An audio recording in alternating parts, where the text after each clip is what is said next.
Okay. All right. Hold on. Before I swap, can we talk about this? Can we? Hold on. Wait. Hold on. Wait. Hold the fucking line. Hold the line. Hold on. Let me just. Wait. Please, por favor, Dios, por favor, escúcheme, por favor. Okay, look. I'm just, pineapple, please, pineapple, okay? Listen, okay? I just, pineapple, dude, please. Okay, oh, please. Hold on. I'm just trying to. Let me tell you something. Déjame decirte algo.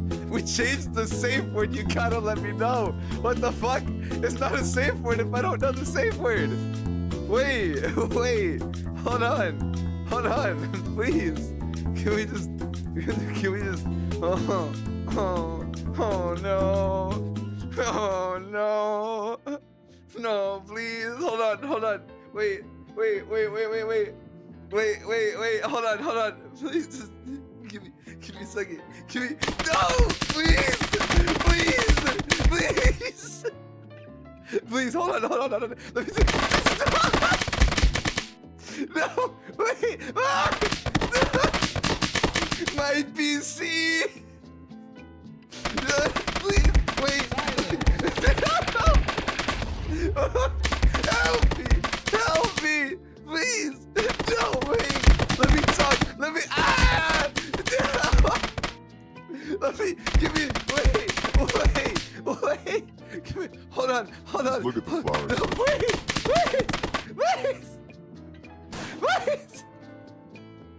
I can't do this. I'm not strong enough. I've done nothing wrong.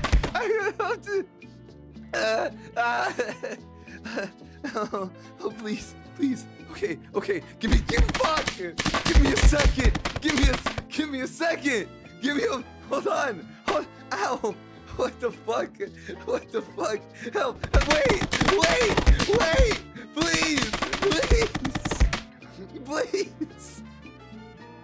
Please.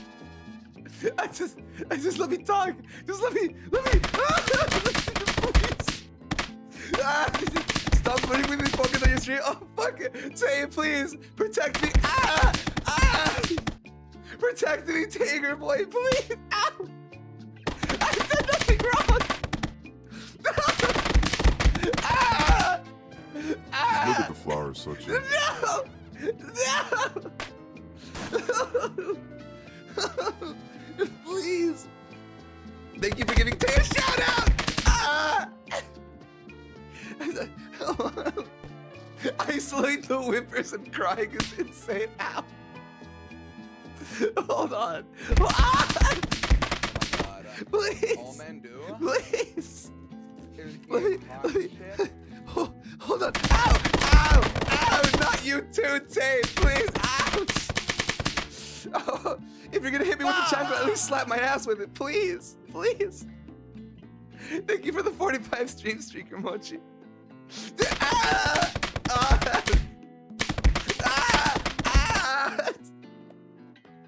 Oh, ouch. Okay. Are we good? Are we good? Ow, fuck. God, don't give me a second. No, please, no more. No puedo. Ya no puedo, por favor. No, por favor. No, ya no más. Ya no puedo más, por favor. No. Por favor, no. Mira mis ojos de gatito. No. Mis ojos de gatito. Thank you for the water.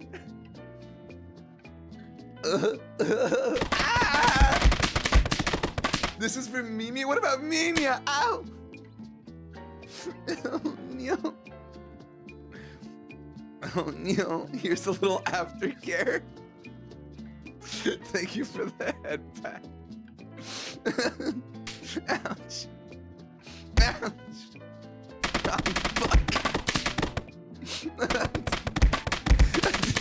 Jesus. Why are we giving him some money? He didn't give us any because you're better than me. You're stronger than me. Yeah, ouch. You're stronger than me, yeah. Oh, fuck me, yeah. Oh, fuck me, yeah. Hello, everybody. Welcome in. Ouch. You see what they do to me? You see what they did to me? Issy, thank you so much for the 3 months in a row. I appreciate it. Don't know what's happening, but you probably just said, what the fuck? Ow, I just thanked you, Nya. What the fuck? Ouch. Can we? Ouch.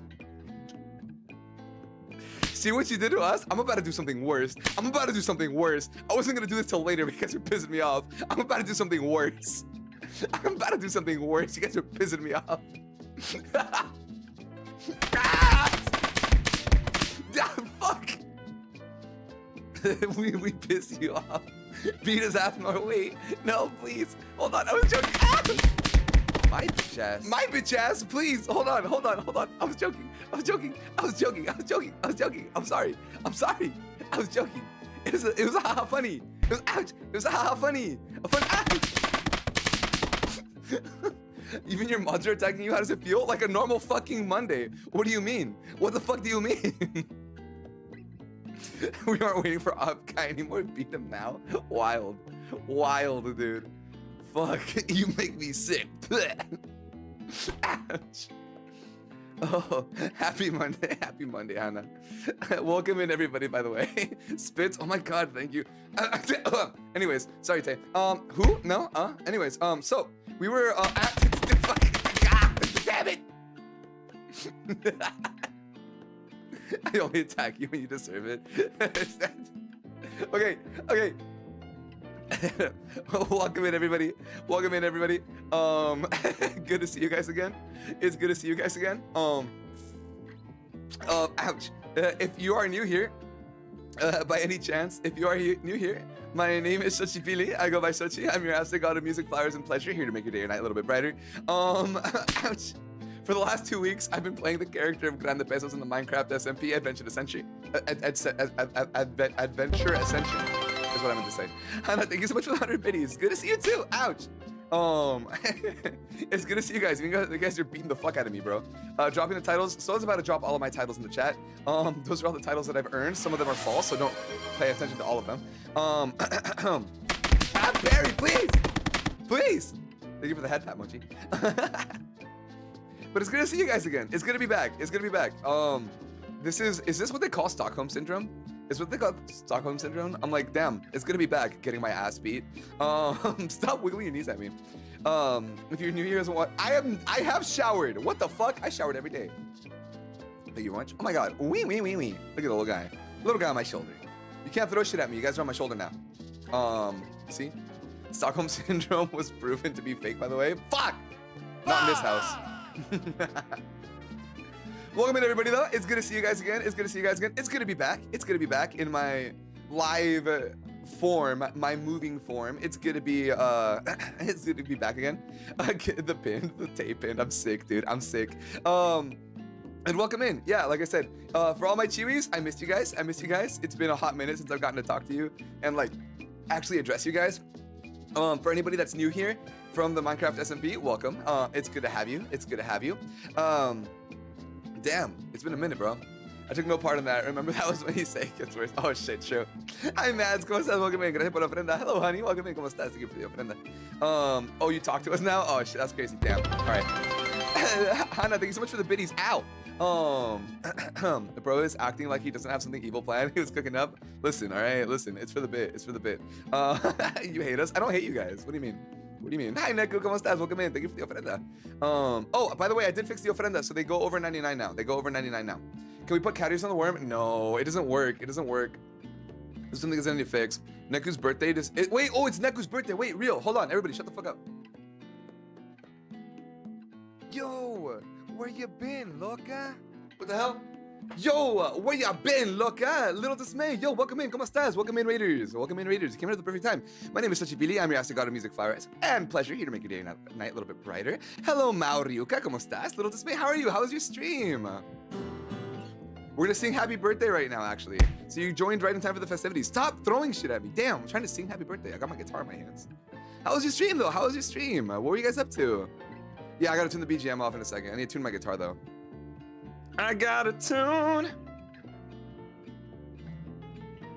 No, you saying shut the fuck up? I never said shut the fuck up to the Raiders. What do you mean? They weren't even here when I said that. Perfect for birthday celebrations. Thank you for giving them a shout out. I appreciate it.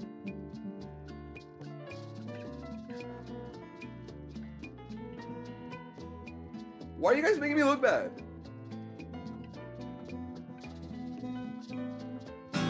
All right, for anybody that's new here, we don't miss a fucking birthday in this chat. Today, it's Neku's birthday. It's Neku Flame's birthday, so we're gonna sing happy birthday to Neku. All right, so you guys ready? You guys ready?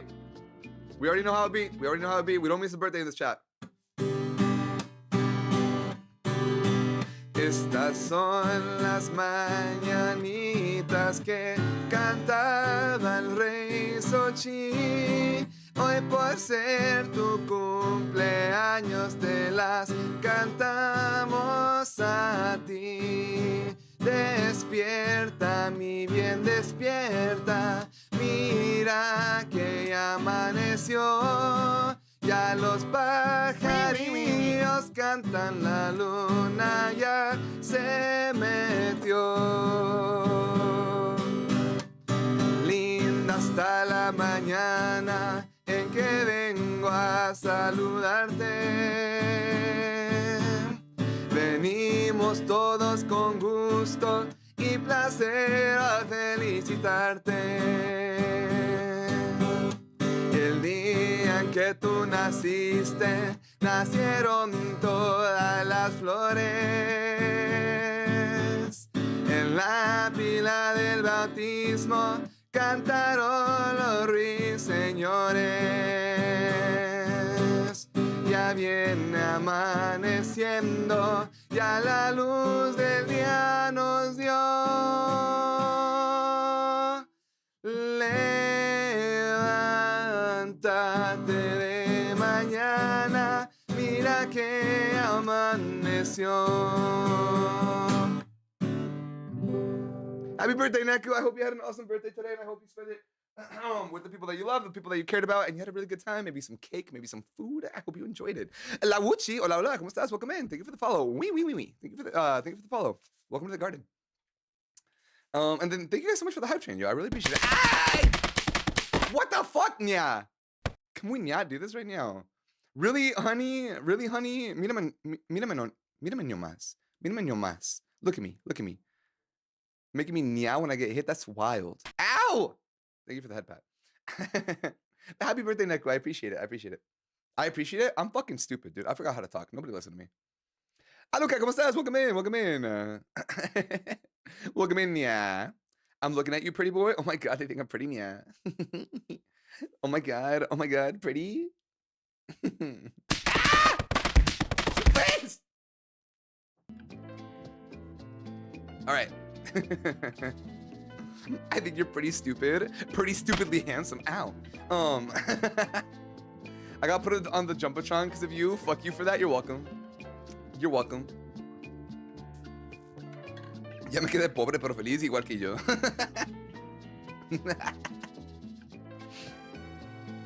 Unfortunately, yes, he is pretty. Look at me, dude. Pretty fucking handsome. Ana, ¿cómo estás? Welcome in. Thank you so much for the ofrenda. Good to see you.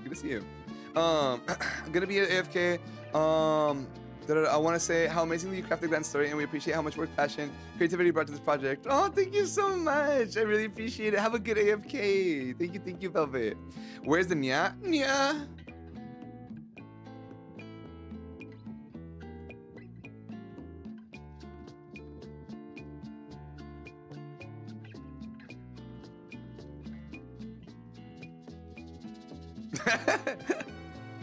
Otsubili!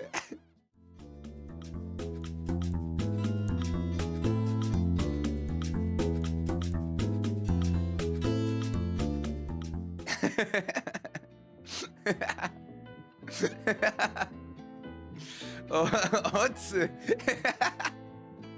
Ouch. Yeah, what the fuck, man? I just arrived. Hi, Hiro. Can I get a shout out for Hiro, by the way? Can I get a shout out for Hiro for the super fucking handsome and talented artist that is Hiro, please? Do it again. I was watering my pet rock, dude. I'm the pet rock, cause I'm hot. All right. So today we're here to talk about Gran. Today we're here to talk about to talk about Gran, and the SMP and everything. If anybody came in from the SMP, dude, they're gonna be fucking whiplash for what I'm actually like. Gusto en verte como siempre. Hola Noeli, ¿cómo estás? Gusto en verte igual. I hope you're having a wonderful day or night. Suspiro. Oh, you did an amazing job on the RP. Hey, thank you. I really appreciate it. Thank you, thank you. If you want to hit me with a chancla, at least slap my ass. Fuck, how many times I gotta say this shit? Fuck. Getting domed by the chanclas, bro. Anyways. Sorry, I contained the freaky for like 2 weeks, bro. I contained the freaky for like 2 weeks. No, I will not. Find them out. All right, so anyways, ouch. Now I gotta redo my tweets on that, Lord, because Grandpete took my nachos and cooked them first. Sigh, I'm so sorry. It's all coming out now. Dude, the whole, I had to contain my freak for like 2 weeks. Can we not? Can we not? Can we fucking... I love chat. Y'all vicious. Y'all vicious. What were you about to say? Nothing. I don't say nothing. I miss hitting you. Hi, Aki. That's good to see you. I hope you're doing good. I hope you're doing good.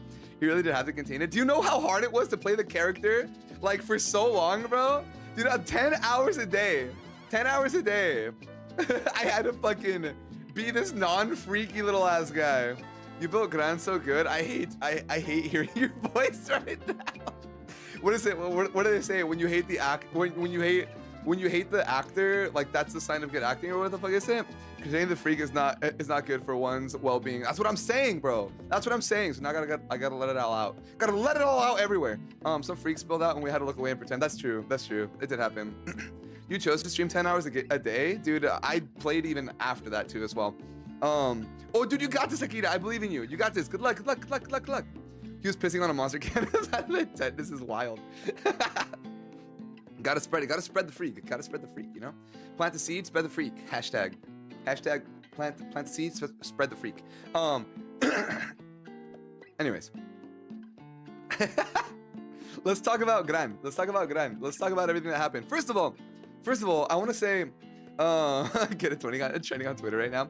I want to say thank you guys so much for anybody that supported me through those 2 weeks. Thank you anybody who watched the story, who enjoyed the story, not just mine, but the ones that was built by everybody. I think the world was well, I want to give, hold on, fuck, I need to get some Twitters or some Twitches here. Give me a second.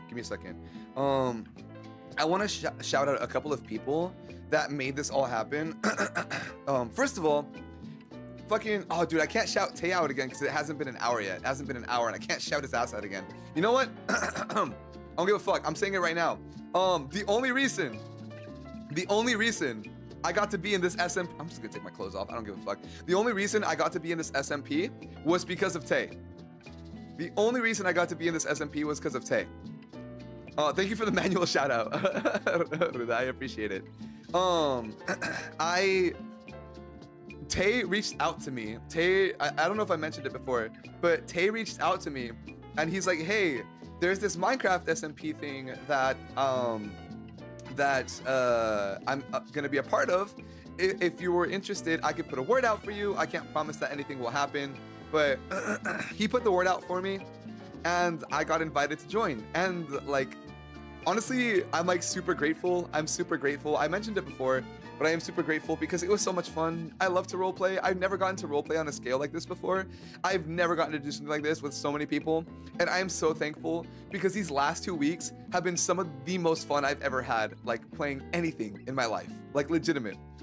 This is Tay Glazer household, dude. I will glaze Tay to the ends of the earth. I will do tricks on it, dude. He's fucking goated. He is fucking goated. But yeah, like he is the only reason I got to be a part of it, and I'm super happy because I had so much fun these last 2 weeks. I had so much fun, and I'm really grateful. I am really grateful. I also want to give a shout out to Lux, who you guys might know from the game as Fudeshi, Lady Fudeshi, as well as Kaz, Areshi, who is it? Lux, Kaz, Areshi, and Ammo, I think are the 4 that I remember. As well as EXO, who designed the world. Like there were so many people that went that went through this, dude, that like there's so many people that were involved to make this project happen, and I am so grateful because I cannot imagine organizing something this fucking huge. It's insane. Thank you all for watching Sochi. Thank you all for supporting Tay as well. Thank you, Ruda. I really appreciate it. I really appreciate it. World design was peak. Dude, the world was fucking magnificent. I really, like, I'm not even joking. Like, you guys, for those of you guys that know me before, I recently moved. I've recently moved. I dead ass know the world of Horizon's Edge better than I know my new neighborhood right now. Like, I know that world better than my own neighborhood. The world design was beautiful. In the Discord, EXO, who was the designer, was sharing like pictures of his inspirations for like Selene, the Atelier, for Vesperine, and like all of the buildings. And like, dude, it's so beautiful. It's so beautiful. Like, it was amazing. It was such a beautiful world. And then like the lore, I think Ammo did the lore. I don't remember. I think Ammo designed the lore of the world. The lore was so rich. It was so easy to get invested in this world that had like, if you guys have ever played D&D before or any RP, it's easy to get invested in a world that has so much lore, like that has so much background to it. And like, that's what happened to me. It's like, the world has so much background. I didn't have to try to get immersed. I just like everything around it and everybody, dude, like, dude, I wish I could shout out everybody in the server. Like Mary and the Uma girls, Mary, Mushi, Booberry, like all of them were phenomenal. Being their neighbor was amazing. Elio, the blacksmith that lived next door, like Salsa, like everybody was so fucking amazing. Oh, this is, yeah, like please check out everybody that was a part of it. Cause like, oh my God, I can't shout out enough how much fun it was role-playing with every single person. Of course, Tina, Saru, Tay, I interacted with them a lot, Salsa, everybody, man, everybody made the world so alive. They made the world so alive. Like every character had their nuances. It was so much fun. It was so much fun. So thank you guys for not only supporting me, but for supporting literally everybody that had a part of this. Like I am so grateful. I am so grateful. And like, yes, Grand Story was big, but I was only one of, you know, like 100 people. I was only one of like 100+ people, each with their own stories, each with their own tales to tell, each with their own trials and tribulations, like some happy, some sad, some deferring. Like it was so much fun. It was so much fun. So please, if you liked anybody that we interacted with them, please go show them some support, show them some love, because there's so many talented people in there. There's so many talented people in there. But yeah, so that's my little disclaimer. And now we're here, chat. Now we're here. Fuck me, man. 2 weeks living as somebody else does a number on you, bro. I follow so many people now. Ruda, dude, I know my following list was usually pretty small, so it's easy to see who to raid. Now, I click show more. I have to click it like 3 times to see how many people are online.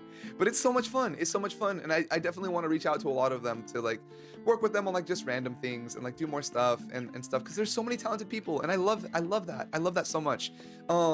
Dude, you want to know something that's very fucking surreal? You know what? Something that's very, at least to me, that's very fucking surreal. I ran into so many people that I talked to that like I DM'd with after that they like reach out to me and they're like, dude, I can't believe you talked to me. And I'm like, what the fuck are you talking about? Like your character's so much fun. And they're like, dude, it was so weird. They're like I've seen you around and like I didn't think someone like you would interact with somebody like me. And I was like, me? Like I don't know. I don't think of myself as like somebody that's like big that's like big or like worthy of that. So it was so weird. It was so weird for the ego.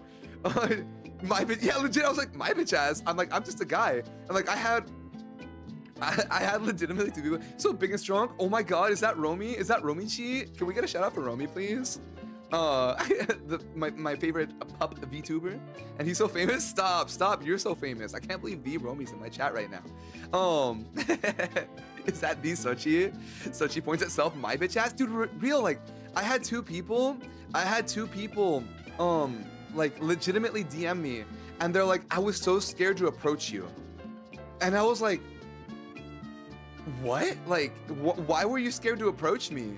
And they're like, cause like they're like, you're Sochi. And I was like, what the fuck does that mean? Like, what does that mean? I'm just a fucking guy. Hello, hi Bearsaurus, how you doing? Welcome in, welcome in. Deadass thought might be I'm male. I thought master bachelors of arts. That's what my degree is called. See, Sochi, you're growing. It's insane. It's insane, bro. It's insane. I was blown away. I was blown away. But yeah, I was like, it was such a weird thing, like having people be like, I don't know, man, I don't know. And like so many people made like art. Did I miss a Sochi meet and greet? Stop, shut up, dude. When's the next one? Off Kai. They're gonna kick my ass in a fucking Waffle House. He's no longer a boy failure. Bro, Dibs. Come to San Japan, please. I was low-key thinking about it, not gonna lie. I was low-key thinking about it. How does it feel hitting 2K over the Minecraft server? It feels good. I never really pay attention to it. I'll beat you up at the Denny's. Oh my god, please, real? Can you please? Gracias por la ofrenda. Thank you for the lurk. I appreciate it. But yeah, that was such a weird experience for me. Having people like legitimately like, oh, I was scared to reach out to you. Like, what the fuck, bro? Like, I'm just a guy. I feel like I'm just a guy. And like seeing people like, oh my god, like my Oshis are interacting, and like me being one of them, I'm like, me? What the fuck? He's growing, guys. We can all cry together. We've been crying so much these last 2 weeks, by the way. We've been crying so much these last 2 weeks. This guy's wondering why he didn't get out. Oh my god, listen. Sochi's only 3 apples tall. Wrong. I'm so upset after I cancel my off-bike trip, but don't worry, I'll still be making it. Yeah, dude, hell yeah, hell yeah. You're my Oshi. Oh, thank you, Akita. I'm still like blown away by like that much support. But the server was a lot of fun. I think that's one of the most fun things about RP is that like you get to interact with people without having to like. I wasn't worried about who was who, you know, like I didn't care who was approaching me. I didn't, and like, you know, it's just like, I never chased anybody in the server, if that makes sense. You know, I never went after specific people. Like I was hoping, you know, obviously that my paths with Tay would cross, and they did. And of course, like I'm gonna gravitate towards my friends to an extent because I want to interact with them. I want to interact with their characters, but I never really went chasing for people to like, I want to make this interaction happen, or I want to make this happen. It just so happened like to be that way, which I thought was pretty cool. My Kami dude, oh my god, you guys are so sweet. Thank you, honey. Thank you, Gerald. I really appreciate it. He's not a chaser. Okay, Queen Slay. Yeah, don't chase people, dude. Let them come to you. My Oshi interacting with Lark and Apollo, I exploded and died. I didn't even know that I interacted with Apollo or Lark. It's funny because I've messaged Apollo before to like work on some stuff. So we have chatted before. We have chatted briefly before, for like future stuff that we were thinking about doing. And Lark was ¿cómo se llama? I didn't even know that was Lark. I'm not gonna lie. When Tay and I interacted with him the first day, I didn't even know that was Lark. It was just so funny. What? Don't play in my face right now, dude. I like, I don't know, dude. I'm kind of dumb. I don't go out of my bubble too much. But it was really cool. But I think that's what makes it more fun. You know, it's like I didn't know who was who. I didn't really know who was doing what, and like I think that's made it so much fun because I didn't care who I ran into. It's not like, I think that's like the wrong way to approach a server in RP, you know, like I think it's a wrong way to approach it. Like, oh, I'm going in, like I want to interact with like my Oshis, or like I want to interact with the big people. Like I didn't know anybody that I met, and I made so many friends and like connections. I don't want to say connections, just friends, like friends that I got to talk to and me and like chat with. It was so much fun. Not knowing them takes a bit of the performance fright. That too. Like, you don't feel like, oh, I have to like do this, blah, blah, blah. Like, we're all just people in this fucking world that got dropped in. And I think that's so much fun. And like, yeah, it's funny. I mentioned it today when I dropped the clip of, and we'll watch some of them today, when I made that song for Lear. Dude, that group was one of my favorites. It was Kaisu, Lear, Sage, and fuck, there was somebody else there. Kaisu, Lear, Sage, and Yaps a lot that were there. And like, just the fucking Mike Hawk like joke bickering in the fucking bathhouse library was so much fun. The little German boy, yeah, the little German boy. Oh, thank you, honey. That's so sweet. It still like makes me so happy hearing that. But like that was like some of the most fun I had on the server. It's just like ad-libbing, like, and it's funny because like I did break a little bit out of character for Gran at that point. But that's the character, like that's the character I normally like to play. It's like a quick-witted, like just dropping quips, like back and forth, like little things like that. And I think they added a lot to it. You did great, honestly, Sachi. Thank you, Akira. I appreciate it. It was so good. It was so much fun. I got my green man agenda fulfilled. I was well fed. I'm glad.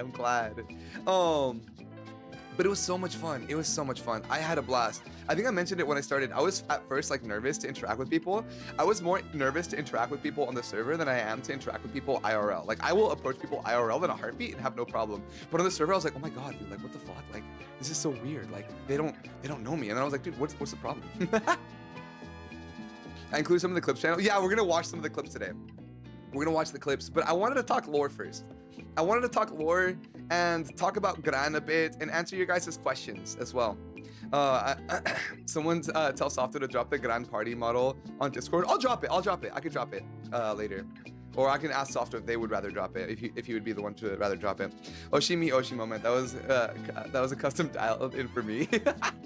So, all right, let me sip some water. Man, it feels good to talk again. It feels good to talk. It feels so fucking good to yap, man. But yeah, so Gran de Pesos. Oh boy, where do I begin with this fucking guy? Thank you for the stretch, by the way. Thank you for the stretch. Where do I begin with this guy? Let's begin at the beginning. The plan I had for Gran. So you missed us? I missed you guys terribly. I am a yearner. So where do I begin with Gran? Very, very broken man. The plan I had for him was very similar to what happened, obviously with a lot of changes. The only plan I had for Gran was his backstory, right? Which was the whole idea that he was gonna get extorted by the people that he trusted in because of his friend Kali's death. Everything else came up during the story. I made up the backstory of like the disease later. That was added later. Having Gran kill the person who was extorting him came in later. Like all of that, the notebooks, the sword, everything. You want to know what's funny? You don't want to know what's funny? The one more day quote came in on an impulse. It was, I think, the ending of the second or third stream when Gran had like a really bad day. And I ended all, I think it was the first time I ended with no like yapping after, because it just felt like that. It was just like I just said like one more day. It's just one more day. And like when I ended, I'm like, that's such a good like phrase, like a good repetitive thing. So I incorporated that into the story and like kind of went in and said like, oh yeah, that's something Kali always used to say is one more day. That's where Gran got it from, because I feel like that's where he would have gotten it from. That was an impulse. You're evil for that. I want to see your outline / work. My outline is literally, hold on, where is it? On this if you guys remember when I posted this, hold on. I showed you guys my outline. ¿Dónde está la madre? La madre, ¿dónde lo puse? Wait. Everything was organized for a moment. Okay, here it is. This was my outline. This is what I knew about Gran going into it. I did have, hold on, let me drink some water. I did have the ideas of what I wanted Kali to happen. I did have the ideas of like Kali and stuff, but this was my outline. This was the basis for everything that Gran was. I had ideas, but also, I heard Saru talking about it on their stream, I think earlier. I'm not a writer. Like, I don't like to write. I have ideas of what I want my character to be, and the rest has to be acted and fleshed out. I had an idea of where I wanted him to go, but I completely, like, pivoted from there. As a matter of fact, hold on. I didn't record the voice lines, but Gran originally had higher charisma. By the way, I know a lot of people were like calling me out on like day 1 and 2 of like my charisma, like, oh, why is this guy being such a smooth talker? He's not. He's not. Everything blew up in his face at some point. He has like, his charisma was very low, like genuinely. He was intelligent, so he was able to come up with stories, but yeah, he's not.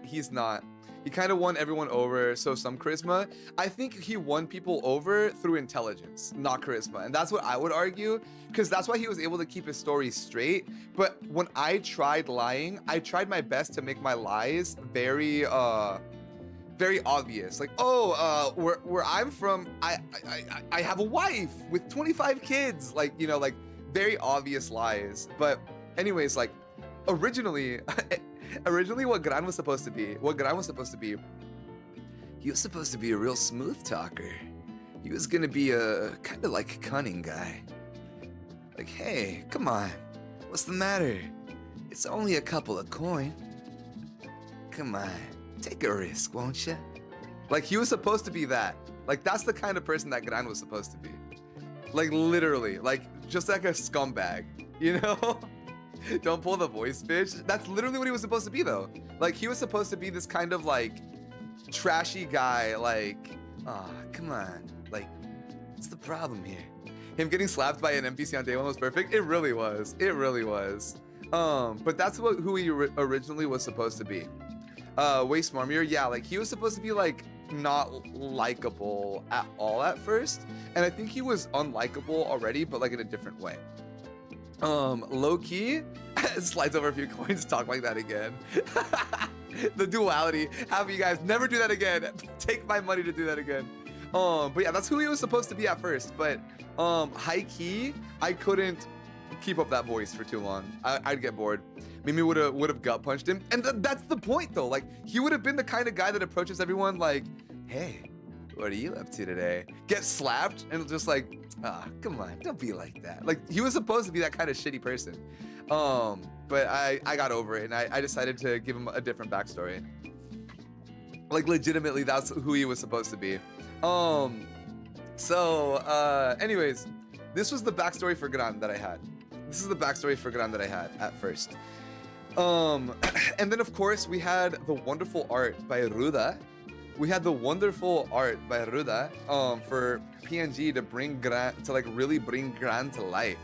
And then of course Softo's beautiful PNG for the ball as well. So like really helping me bring the character to life off of my drawing, which I know added so much to it. So let's talk about Gran. Let's talk about his motivations and who he was.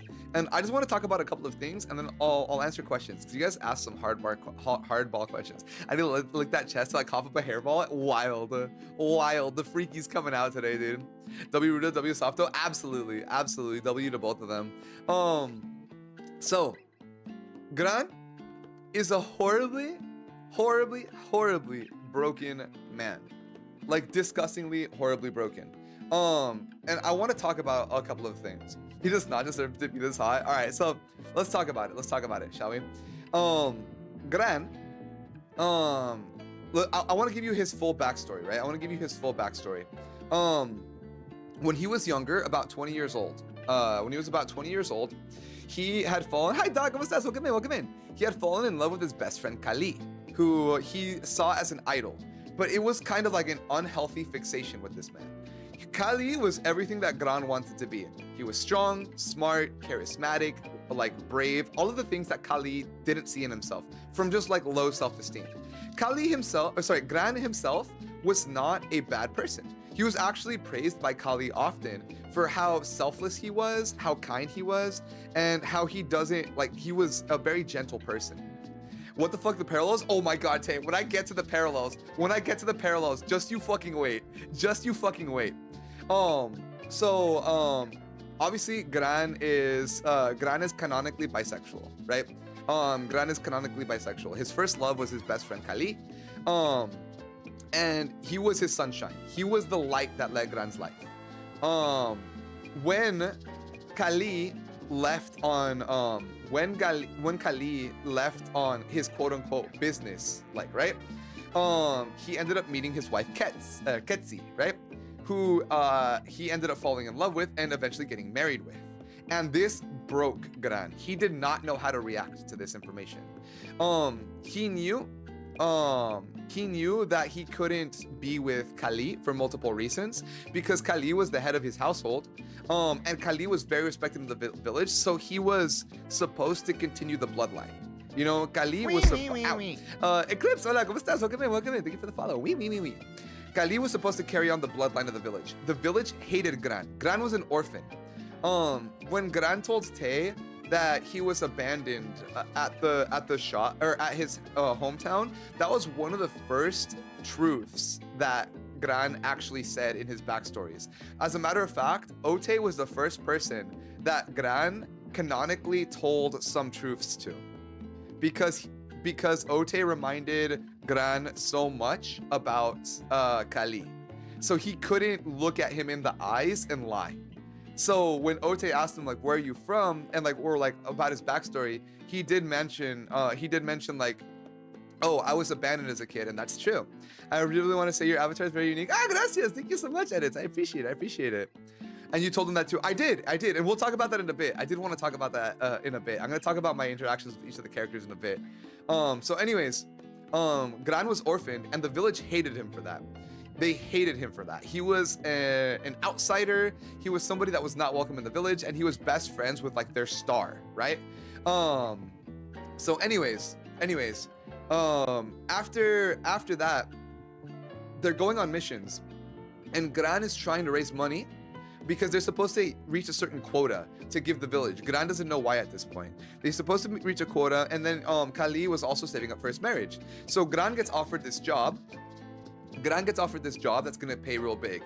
TLDR, he didn't tell Kali about the dangers, and Kali ended up dying. Like, Kali and his fiance or wife at that point, sorry. Kali and his wife ended up dying in that dungeon. They both perished, in which a very traumatic experience. So what ended up happening was Gran didn't get, like, it was a cave-in. Gran didn't get crushed by the rubble, but he could see Kali and his wife being crushed. So he had two choices: try to save his best friend and his wife, basically the love of his life, right? Or escape and try to ask for help. And I never mentioned this in the story, but like the way that this goes is basically like Gran runs up to Kali where he's buried and tries his best to pull the rubble off of him and his wife in tears until his fingers bleed, where Kali tells him, you have to go. You have to escape, just look for help. So of course, Gran runs away to get help. And when he runs away, by the time he comes back, Kali and Ketsi are dead. They're dead. And then Kali's brother, Cody, by the way, Cody is short for codicio in Spanish, which is greed. So that's how I got Cody's name. It's C-O-D-I, Cody, short for codicio, which is greed in, or like a type of greed type shift, right? So, Cody is a hater, yeah. So, anyways, what Gran didn't know is that Cody had set this whole thing up. Cody had set this whole thing up to put Gran in a guilt trap, because he knew that Gran would continue to send him money as long as Kali was dead, and he hung that over his head. So that awakens the backstory of Gran when he arises at New Horizons. He has this mysterious 10 gold bounty he has to pay at the end of every day. So that's why he's a scammer, and that's why he's a bad scammer. If you guys noticed in my acting, I made it really hard for him to scam people. As a matter of fact, I even noticed that like a lot of people, hi Alice, ¿cómo estás? I even noticed that a lot of people were like, wow, Gran's not even scamming people. He's just like doing fair deals. He doesn't want to scam people. He doesn't have the heart. Like, he really doesn't have the heart to do that to people. So he was awful at it. He could have easily told Kat and Mimi to fuck off on day one after they scammed him, but he felt obligated to fulfill his side of the contract. He dealt honestly with Matthias when he could have robbed him. And whenever he did scam people, it was for like pennies. It was pennies. So he tried his best to do everything he could to earn money, but like in like illicit ways, but he couldn't be, he had to be an honest man, because that's who he was. He was really an honest man, trying to force himself into the boots of somebody who was evil. So that was where he arrived in New Horizons. Exactly, and then that's when he ran into Appa, and this is the beginning of a very complicated relationship. So let's start with Appa. So Appa kind of forced her way into Gran's life. He never wanted her there, but at first it was a convenience for Gran, right? At first it was a convenience. She would drop off gifts of like high value that he could sell, and she wanted nothing in return but his attention. And then eventually, this is where it's funny, because here's where it became more complicated. The moment that Appa started treating and referring to Gran as her father, shit went downhill quickly. So why did that happen? Gran never had parents. Gran grew up in a village where everybody hated and despised him. He did not know what it was like to have a parent, a mother, a father, any of those figures. All he knew was what he heard from people. He heard that parents loved their kids unconditionally. And the village that he was from, money was love. Money was love. Like, you had to earn money. That's how you earned love. So he, in his sick and twisted mind, when he's like, I'm her father, how did he represent it? Well, what's the first thing that he did for Appa? Yo, he spent 50 gold. Loca? Cool, welcome in. ¿Cómo estás? Welcome in, Raiders. Where you been, Loca? Welcome in, Go. Hi, Mochi. Hi, Real Foxy. Welcome in. Good to see you guys. For those guys that don't know me, my name is Uchipili. I'm your God of music, flowers, and pleasure here to make your day and night a little bit brighter. Right now, we're talking a little bit about Gran de Pesos. So, where was I? Oh, yeah. So, by the way, sorry, I'm getting ahead of myself. I hope you had a good stream, brother. I hope you had a good stream. I hope you had fun. If you guys don't know Ghoul, he's a friend of the channel, friend out here. So please go and support him if you haven't. And as well as if you need to do your post-stream aftercare, get some food, water, whatever it is that you need to do, please go ahead and do that. Take care of yourself, okay? I appreciate the raid. So yeah. Gran didn't know what it was like to feel fatherly or motherly love. To him, love was money. So what is the first thing that he did for Appa?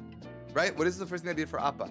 He spent 50 gold that he was supposed to send back home. By the way, for 25 years of his life, all he did was he never spent money for himself. He only ever sent it home to pay for the guilt that he felt for Kali.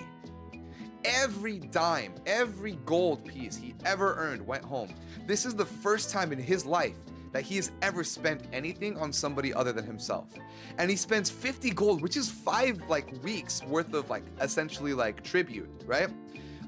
He spent 50 gold to show his love for Appa, because that's how he knew it. He didn't know about spending quality time. He didn't understand that. When Appa said all I want is your time, he didn't get that. He really didn't understand. He's like, oh, okay, we live together, dude. We live, yeah, of course, we're always here together. He didn't get it. Does that excuse his actions? Well, no, but it also comes down to your interpretations, right? Gran never, when you look at it from Gran's perspective, he, in his mind, always was doing what he could for Appa, in his mind, right? So he genuinely loved Appa until the end. Until the very end. And he didn't understand. He could not comprehend why on earth she hated him. Why on earth she wanted to be apart from him. She couldn't, he really didn't understand. I like how Appa's approach was also aggressively giving, but also speaking out her feelings. Yeah, he just didn't get it. He didn't get it. I want to spend more time with you. Okay, cool. We're spending time right here. Here's more money. And the other thing is he has this kind of he had this inferiority complex. Right? Because growing up, he was always compared to Kali. He was called weak. He was called pathetic. He was called useless. He was torn down repeatedly. So now he's in this position where he knows in his mind a parent has to provide, but his daughter is providing for him, right? So I wanted to play on this kind of like idea of a toxic masculinity trait, right? This idea of like, I have to be the provider. Like my daughter cannot provide for me. Like, why is my daughter stronger than me? Why does my daughter get more like money than me? Why can she do all of these things that I can't do? I cannot let that happen. So when Gran went out to adventure to try to become stronger, it was this fucked up mindset that he had. It was this fucked up mindset that he had of like, I need to provide. Like I need to do this on my own. I need to prove that I'm not fucking useless. Was he really in love with? We'll talk about that in a bit. We'll talk about that in a bit. For Kali, he was genuinely in love with Kali. It was an unhealthy love, yes, but he genuinely did love Kali, right? That's why he always wanted to do things on his own. Yes, that is why he always wanted to do things on his own. And he tried explaining that to Mimi and to Appa. He tried explaining like multiple times, but they wouldn't understand and here's where the conflicts happened. Appa just wanted his time. Appa just wanted to spend time with her father figure. Gran wanted to prove that he could be a good father, and their ideals of what a good father did not align. Gran was always taught strength. Gran was taught power. Gran was taught like control. Like, this is how you show that you're a good father. Your family must feel safe next to you. Your family must feel like you are protecting them at all times. But with Appa there, he couldn't have that because she was always stronger. She was faster. She was better at him than everything. Notice how the only time they went on an adventure, Appa protected him. Like when they went on their solo adventure, she did everything for him, and that fucked him up. That really fucked him up because he was just stood there. And that's why, like, after that trip he had with Appa, I had him just kind of stand there and just kind of be like, what the fuck did I do? And when he went in that dungeon with Ote and Appa and saw Appa die and saw like everybody except for Ote die, and knowing he did nothing, he could contribute literally nothing, that fucked him up. That really fucked him up. It was insane. It was wild. Oh my god, yo, where ya been, loca? Chaya, ¿cómo estás? Bienvenidos, welcome in, Raiders. Neostil, how are you doing? Welcome in, good to see you. Can we get a shout out for Chaya? Hello, ¿cómo estás? How was your art stream? I was hanging out there for a little bit. I was hanging out. I was peeping for a little bit. For those of you guys who don't know Chaya, they're a fellow Aztec YouTuber. Please go ahead and check them out. Very talented artists. They did the reference for Maku, so please give them some love, give them some support. I hope you had a good stream, Chaya. I hope you had a good stream. By the way, Raiders, if you don't know me, my name is Xochipilli. I'm your Aztec god of music, flowers, and pleasure, here to make your day or night a little bit brighter. Today we're talking a little bit about the lore and the story I had for my original character, Grande Pesos, that I played in the Minecraft SMP. Just doing some new OCs. They look so good. I've been reading your like your OCs and all that stuff that you drop on Twitter, dude. It's so good. It's so good. Please, if you haven't checked out Chaya, please check them out. Very, very talented artist and an OC artist. But yeah, if you need a raid and run, by the way, I know art's a lot of work, streaming's a lot of work. By all means, take care of your post-stream aftercare, get some food, some water, whatever else you got to do.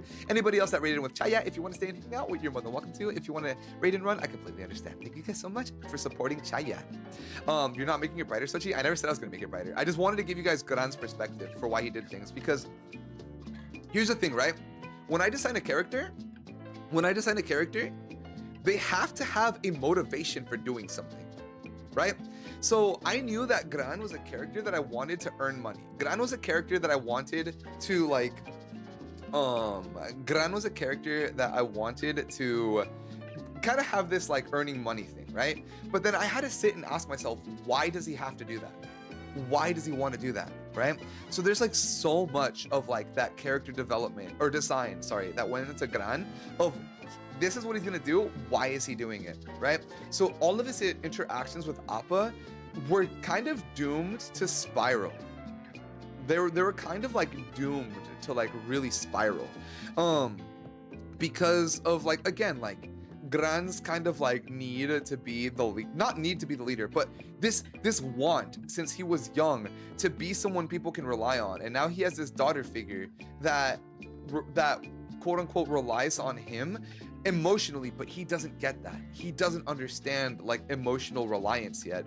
All he understands is like physical strength and dependence. So like that was an interesting like way, like an interesting portrayal of it.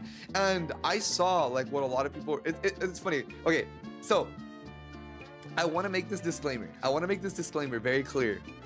Many times when there were impactful scenes going on or impactful things, I was reading chat. I was reading what you guys were saying. Never, ever, ever did I let what you guys said influence my decisions. Never, ever, ever of what I said did I influence you guys, did I let you guys influence my decisions. So P must have fucked him up. It really did. One of his first experiences in this new land was him getting saved by P. And like that fucked him up so bad. Like emotionally set him up in a bad spot. How much of Gran is self-projecting? I don't think a lot of it is self-projecting, more so going off of like like the toxic masculinity trope is definitely something that I faced when I was younger as a Mexican man. Like we are taught, you must be strong, you must be independent, you don't cry, you don't, you know, like you must be like, this is what it means to be a man. So I kind of used that. I wouldn't say so much self-projecting, but more so using my own lived and learned experiences and things that I went through. Because I feel like as Latinos, a lot of people go through that. And honestly, that's something that a lot of men do go through at times, where it's this kind of like, you need to do this. Did you ever grab inspiration in characters in other media for Gran? Not really. Obviously there's like parallels between him and like other characters, but I don't think I had a direct character reference for Gran. I went through I kind of just assigned his backstory. Obviously I'm influenced by the media that I consume, so there might be some parallels that I don't see to other characters, but I can't say, for example, like, oh, I grabbed lore from this or I grabbed lore from that type shift, you know? But yeah. Anyways, that's kind of the TLDR with Appa. We'll get more into her a little bit later. But let me go over the Discord questions. Let's go over the questions you guys asked me in Discord real quick. I want to make sure I go over those first.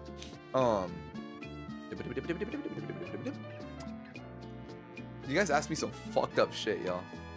All right. So let's start with Lily. Lily asked quite a few questions, so I'm gonna answer her questions first. Questions for Gran. First, why? Just why? I love that question. My answer is because. Honestly, I will say this. For those of you guys that have been around and know my Shochi lore, I love characters suffering. I love my characters suffering. I love to put my characters in the worst situations and see how they come out on the other side. It's my favorite type of writing. Characters in pain, characters that go through a lot of pain. Like it's for me, I enjoy it.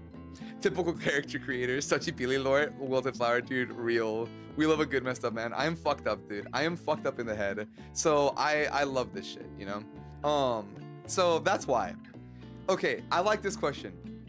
Did you hold romantic feelings for Ote and Mimi, or just Mimi? This is a really good question. Ote, I'm gonna put my hand on your shoulder and give you a nice, strong hug when I tell you this. Gran never loved Ote. Gran never loved Ote. Let me walk you guys through this, right? Good day. Let me tell you guys this, right? When Gran met Ote, he literally, in Ote's face, he saw Kali. Because Ote was exactly what Kali was like.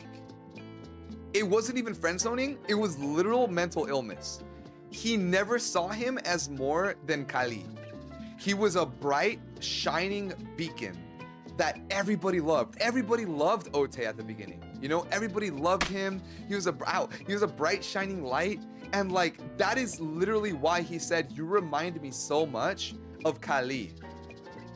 Oh my God, Gundy! Pookie's back. Good to see you, man. Can we get a shout out for Gundy? Chat, if you guys don't know Gundy, please check him out. Sexy, sexy man. Please, please, please. That's my boy right there. That's mi hermano. He's a Kali replacement. Yes, yes, yes, he is. Dude, like legitimately, Gundy pisses me off. I love you. But yeah, like, dude, he never saw. Well, I don't want to say never. At the beginning, he had this sick and twisted kind of relationship with Ote. He loved seeing him. He genuinely loved spending time with him. He genuinely loved being around him. But because it kind of, for the first time, filled in that void of what Kali was, right? So that's why he always seeked him out and wanted to do all of this stuff. I think the first time that Gran saw Ote, the first time that Gran saw Ote as actual person is right before the final battle.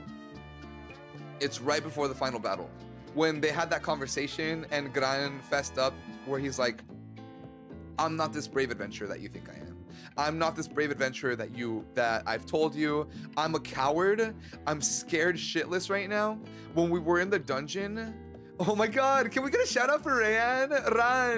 Lady Ran. Oh, R.I.P. I wish we could have gone longer. I know, but the fucking world was ending. The world was ending. It's so good to see you, by the way, Rayan. Bienvenidos, welcome in. Good to have you on this side. Big fan. Oh my God, give me 30 seconds. Okay, no worries. But yeah, like that conversation with Ote was the first time that Gran genuinely saw Ote as who he was. And he actually told him, you know, like, when we were in that dungeon, I was scared. Like it took everything I could to not like to hold my blade. It took everything I could to stand there. And he was trying to be brave the whole time, like, because I know that ¿cómo se llama? Like Tay was scared, or Ote was scared of like enclosed spaces. So he was doing his best, but like he was terrified. He was petrified. And then when people started dying, he had a panic attack. Like he started freaking out. He legitimately had a panic attack down there and had to try to keep it together. He had to try to keep it together. It was insane. Was it Red Fathers or Heaven? Oh, not the fucking 6'7" insane himbos. Oh my God. But yeah, like that conversation with Tay or Ote was the first time that Gran saw him as his own person, and for a minute held him in high regards. And then we'll talk about what happened after. And yes, Gran did have genuine feelings for Mimi. Gran did have genuine feelings for Mimi, which ties into the next question. What was the moment that you knew you had feelings for Mimi, or were the voices in your head just pressuring you? So no voices in my head, no pressure from any voices in my head. Ha, I won is insane. Not in front of the man right there. So this is interesting because somebody pointed it out on Saru's stream. That Mimi was always there from the beginning. Like for some reason, Mimi was always near Gran. And here's where this is something that I was talking to Tina about, because Tina was like, why the fuck did like you side with like Mimi, or like I don't know why you two were together. So once Appa and I'm answering the question too, right? Once Appa started siding more with Luminous and being gone, right? And it was kind of like a self-fulfilling prophecy. Like the person that was always by Gran's side was Mimi. Always. And then this is where I will point some fault at Mimi. Thank you for giving Saru a shout out, by the way. This is where I will point some fault at Mimi. When Gran ran away after the birthday party and hid away in the Vesperine, and Mimi kept that secret, I don't like, as out of character, I don't think Mimi should have kept that secret. They should have told Appa. But that's kind of where Gran's reliance on Mimi started. He saw that, like, in his mind, oh, Mimi's got my back. They helped me out. When I needed them the most, they were there. So that was the first time. The first time that Gran kind of noticed Mimi as more than an enemy was when they became roommates. Then, was right before the adventure to Ass Floors. So Appa had to go on a mission hunting dragons. Gran pulled up to that village in Ass Floors and found the color magic book, and he knew that Mimi and Appa were looking into the color magic. So this is fucked up. I noticed it. I was like, that guy's here a lot. I converted to Vesper on the last day, by the way. I became a Vesperine at the very last day. So what Gran noticed was, and here's the thing, right? The first time in his life that Gran felt useful was when he found that book about color magic in that rune of destruction in that house, and found out that he was the first one to figure out about it. He ran home to tell Appa and Mimi. And Appa's like, Appa had a mission with Solen to go hunt dragons. And Mimi's like, I'll go with you. So they left. Gran had no intention of it being a whole day adventure. He's just like, this is important for us to know, and he wanted to be useful. So Mimi ended up going with Gran, and they went on that big adventure together. And then when they came back, obviously Appa was upset that they went on this adventure together. That was part 2 of Gran kind of like getting really close to Mimi. Cause like Mimi, how should I put it? While Appa as a daughter told Gran, hey, I just want you around me. Like, you don't need to do anything. I'll take care of everything. On that adventure, Mimi congratulated him on his discoveries and shared this kind of moment with him where they both together, for the first time ever, Gran discovered something useful that helped out Mimi with color magic. For the first time, Gran felt useful to somebody.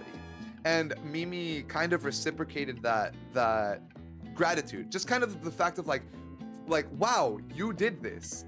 So like, in a sick way, it kind of fueled Gran's dependency. Because he's like, I'm useful to someone. I'm useful to this person. Like this person, like, they in his head is like, they needed me. I did something. That's why he was so happy when he got home. And you guys could watch that VOD. When he got home, he was so excited to tell Appa. He was like, dude, I found this. I did all of this. Like he was basically the child right there. He was basically the child that day. And he's just like, look at everything I did. And Appa's just kind of like, oh, I'm so happy for you guys. I'm so happy. Like, congratulations. And that kind of really fucked him up because it was like the first time that he felt something useful. And that's why he even told Appa, he's like, look, I don't know if you already know about this, but like every time I tell you something, you're like, oh yeah, I've been there. Oh yeah, I've done that. And that's when Appa was like, I don't care about that. I just want to spend time with you. And there lies their disconnect. Was Gran just wanted, as fucked up as it is, Gran as the father wanted his daughter's approval of saying like, wow, you did that by yourself. I'm proud of you. Like that's something I didn't know about. That's something I never found. That's somewhere I've never been, but he never got that. It was always like, oh yeah, I know. Oh yeah, I did that. Oh yeah, I killed that before. Or here's something better. So like in their own way, they wanted each other's approvals just in different ways. So they never saw that eye to eye. French tests, thank you so much for the follow. Welcome in. Bienvenidos. Me. So that was kind of what happened with them. That orphan struggle, real. And then going on with the Mimi narrative, this is when Gran realized that he had feelings for Mimi.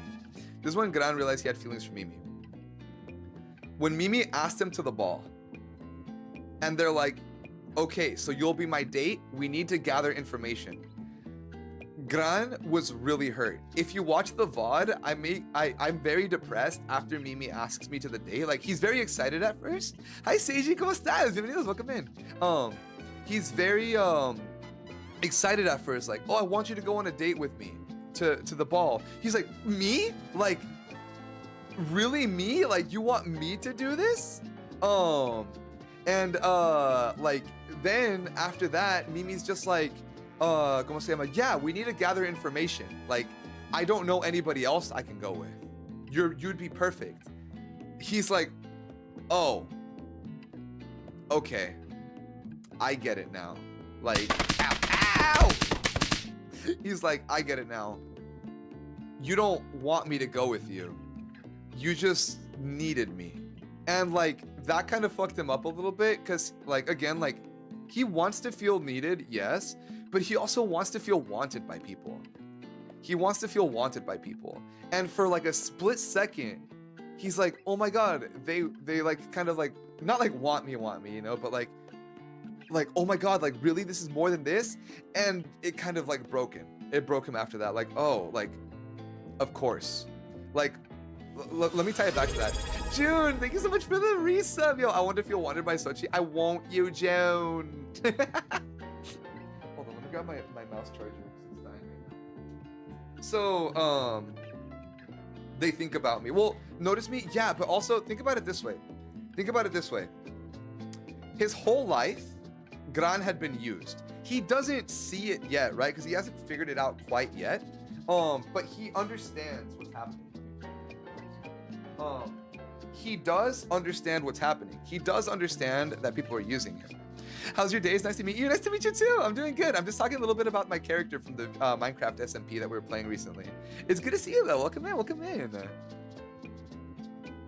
I think it was not being noticed by anybody, but especially for Mimi. Yeah, like, think about it this way. Ever since he was a child, he was used by his village to collect money, to give them money. He was never cared for. Nobody ever loved him. He was just a means to an end. With Kali, he just wanted to be useful, but at the end, Kali never needed him. And then now, like, he's being extorted by these people that are preying on his guilt. And like, again, like, they just only ever wanted him for money. They only ever wanted him for that. He wanted to be wanted for who he is and not what he could do. Exactly. So like, when Mimi's like, I just want, like, you know, like, we need to do this together so we gather information. It was kind of like as a matter of fact, that's also why he kind of went off on Mimi for a second about Appa and Ote. And then when like, they're like, oh, they're going to the ball together. And then Mimi's like, that's perfect. Like, no one's gonna suspect them, blah, blah, blah, blah. And then Gran's like, hey, why can't we just let Appa have this moment? Like, she genuinely has feelings for Ote. Like, he was trying to tell her, tell them like, hey, like, she really likes Ote. Like, can we not make this about the mission? I know the world's ending, and this is probably like one of his first, real acts of like genuine fatherliness, I guess, was him telling Mimi like, look, I would love it if you just let Appa and Ote enjoy the ball. Forget about the mission. He even took it upon himself. He's like, look, Appa is gonna get suspected. She's one of the highest ranking, or like one of the most powerful people in Selen. You are like very influential in Vesper. Nobody cares about me. He literally is like, nobody cares about me. No one's gonna suspect me going around for information, you know? So he kind of just threw himself under the bus there. He's like, look, nobody cares about me. Let me do the work. If you're already gonna use me, like, use me. Don't fucking half-ass it, you know? I love your design. Looks like it was made with genuine love and respect. Thank you. I researched a lot about, well, I'm Mexican. My grandpa was Nahuatl, so I researched a lot of it. Hello, Spanish music man. Hola, ¿cómo estás, Mug? Welcome in. But yeah, so, I'm gonna drink some water. At that point, Gran was like, you know what? Use me. I don't care. If we're gonna go to the ball just to get information, just use me. I have family from Puebla. Oh, dude, I love Puebla. It's so pretty over there. Dude, that's awesome. What the fuck? Hell yeah. But yeah, at the crossroads, keep moving forward. Hi, Aster. How you doing? ¿Cómo estás? Welcome in. The Minecraft story is quite interesting. Oh, it was a wild ride. But yeah, Gran kind of just wanted to feel useful. He just wanted to feel useful. And Mimi using him for that. Not using him. I don't know if that was their intention, but that's the way that he saw it. All right. So, what was I gonna say? ¿Qué iba a decir, güey? ¿Qué iba a decir? Ya ni me recuerdo, güey. Yeah. Okay. So what's it called? That was the whole thing with Mimi. That's when Gran really realized, like, damn, I care about this person. Like, it's not just a friendship. Like, there's more to this. Right? So that's that. When he really realized that he was in love was at the ball. The way that he saw that Mimi was suffering, and Appa pushed him away, really kind of made him side with like Mimi. And then finally, the burning of the pawn shop.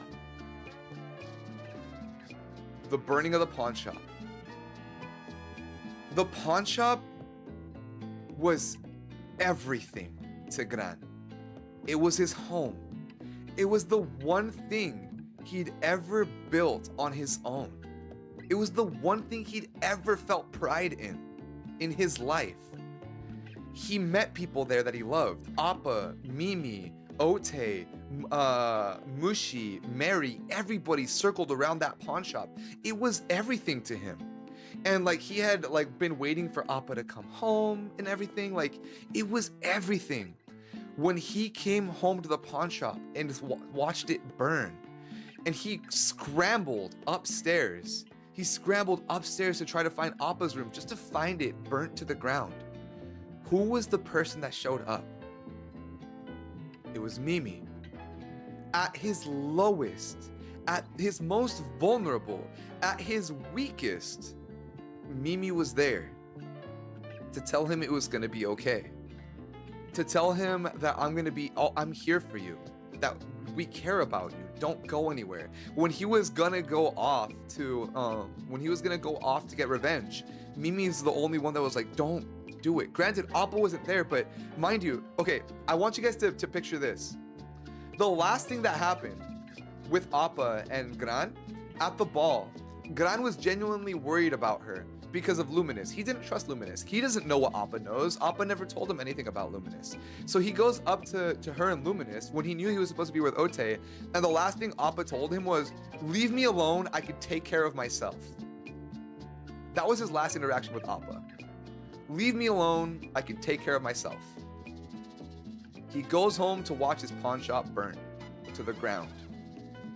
His relationship with Appa after that moment never recovered. It never recovered. It never went back to the same. But once again, like I said, Mimi was there. When that happened, Mimi was there to tell him it's gonna be okay. Appa wasn't. I know through Appa's POV, that she showed up and she was devastated by what happened and helped him like rebuild, right? But at that point, it was too late. Like, when Gran left to his village and burnt it to the ground and killed every last person there, he was a changed man. Like, he was no longer the same Gran. He had, by the way, he'd never killed a person before that moment. He had never killed a person, never harmed a person. Remember how Kali spoke about Gran? He couldn't harm a fly. He was the most peaceful, like, didn't want to be an adventurer. He didn't want violence. He wanted to be a musician. You know, he didn't want any of this. And he left to kill everybody he grew up with. Burnt everything to the ground. Even the house of his lover. Like, everything on fire. A pure character turned fallen against the world. Exactly. Like, when he came back and he saw the pawn shop being rebuilt by Appa, I'm gonna be honest, he didn't care. When Appa's like, look what I did. In his mind, he's like, you left me. You told me you could take care of yourself, and now I'm taking care of myself.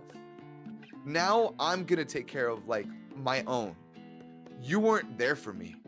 And like I said, he could never hate her. Gran could never hate Appa. But like he also couldn't care, like, at that point. Everyone did such a great job, dude. Oh my god, thank you. Wait, you did the art, that Kaz and Tay art, right? Holy shit, that was so good. Thank you, Stravi. Thank you. Can I get a shout out? Can I get a shout out for them, please? That beautiful art. It was so cute. It was so cute. I loved it. I gotta go. No, you're on blast now. Every wholesome interaction between Gran and Appa after everything felt so bittersweet because for a moment you saw a glimpse. Yeah, yeah. And that's kind of like the thing, right? That's kind of the thing. It's like there were moments of that normalcy, but like it wasn't the same. Neatly, hola, hola, ¿cómo estás? Thank you so much for the follow. Welcome in, welcome in. It was never the same after that. But yeah, so oh man, that was the whole thing with Appa. That was the whole thing with Appa. All right. So, and that's kind of where he really fell in love with Mimi. That's where Gran really fell in love with Mimi. Hello, Rignan. I didn't think so many of you saw. It was so good. What do you mean? I wish I could show it to the world. I wish I could show it to the world. That is where, yeah, that is where Gran fell in love with Mimi. At that exact moment, because they also saw him at his worst and didn't judge him. That's why he also wanted to move back to the Vesperine. He didn't have to, like his shop was fine at that point to move back into. But he felt a comfort with Mimi. He felt a comfort next to them. So the moment everything went to shit, he was like, hey, like, is it okay with you if I move back in? Because he really did feel like at that point he felt more at home at Vesperine than he did at the Atelier. Did you say nya? I won't. Tay played like 10 times, then we saw on Twitter. It was really good. It was so good. I'm gonna play it later today, by the way. I'm gonna pull it up later. Don't think you're safe. But yeah. I wish I had more time and energy to draw more. One day, everyone's so inspiring. Kind of had to pick. No, you're fine. You're fine. I know all of us appreciate it all so much. I love seeing art of my friends. I love seeing the art of my friends. It gives me so much energy and so much life. But yeah, to answer that question, that's where Gran fell in love with Mimi. That's where Gran fell in love with Mimi, was at that moment. He didn't know it yet, but yeah, feelings wise, yeah. Damn, that was a lot for Lily's question. I spent a lot on that. Sorry, I'm a yapper. What was the moment? Oh, that was the answer to that. What was your favorite meal in this world? Gran's favorite meal in the world was everything prepared by the Umas. He loved that cafe. He loved Mary. He genuinely loved the Uma girls. So anything that like he would consistently like in my headcanon, every day Gran would go visit the Umas to get some food. Where you been, loca? So like he would always go.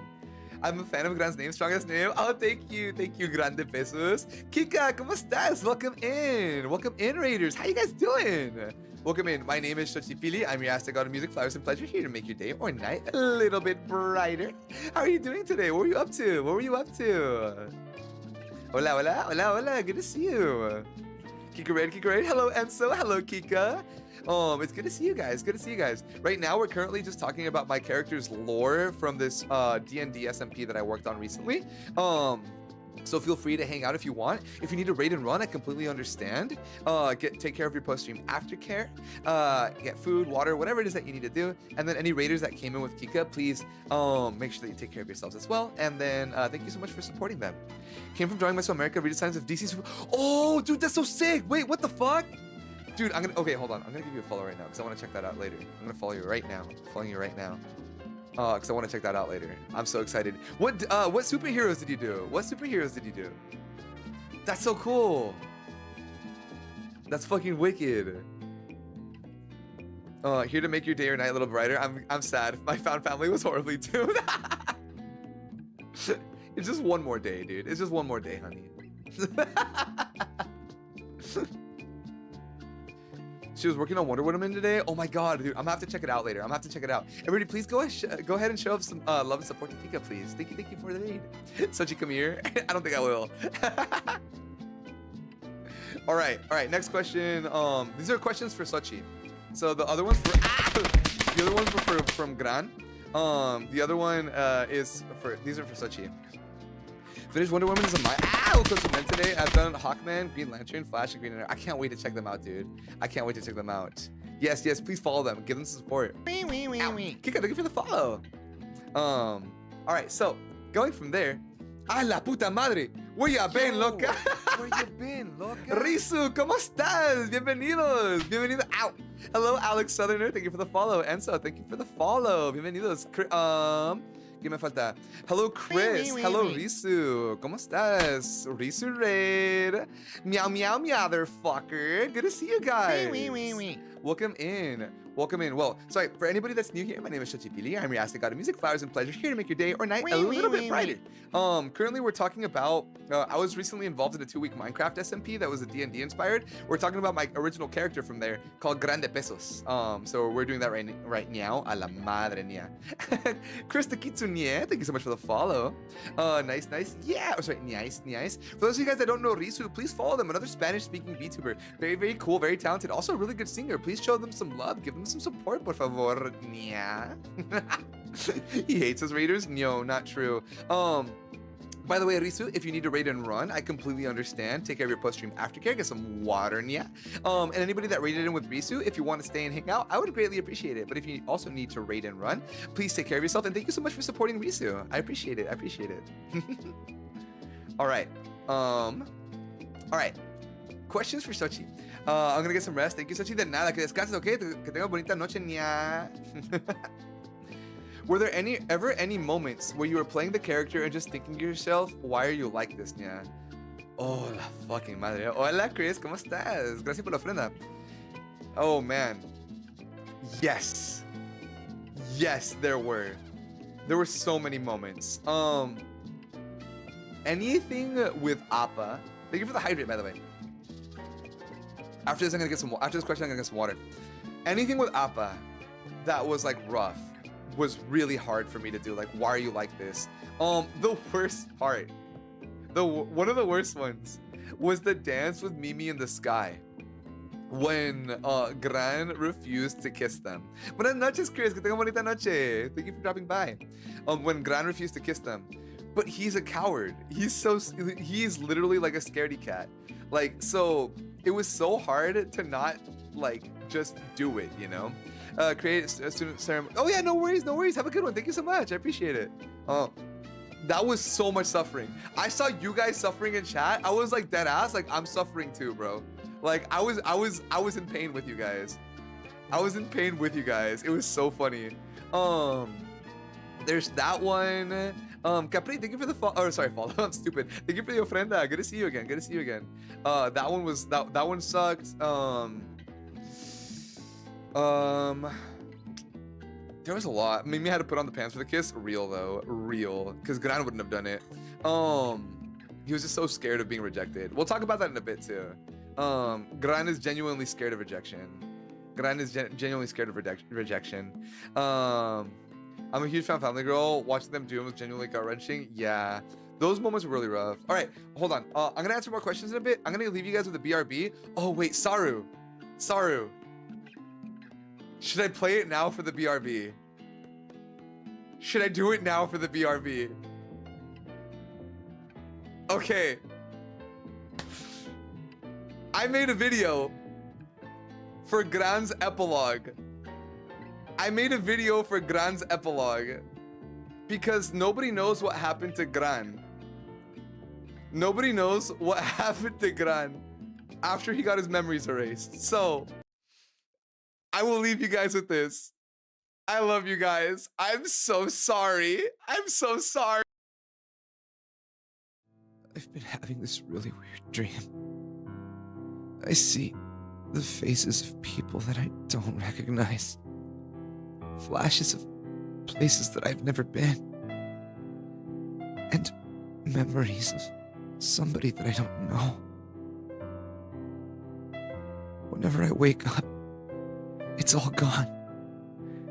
But these feelings are so real.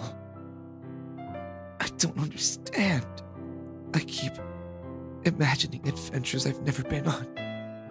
Places in the darkest depths and the brightest lights of friends that I never met and a family that I never had. And then there's that person. That one hurts the worst. The laughter. The talks. I can't remember what they tell me, but I know it's important. So why is it that I only get these memories in the moonlight. And when the sun comes up, they're gone. Please, just tell me what it means. Give me my husband's ring back. What's happening to me?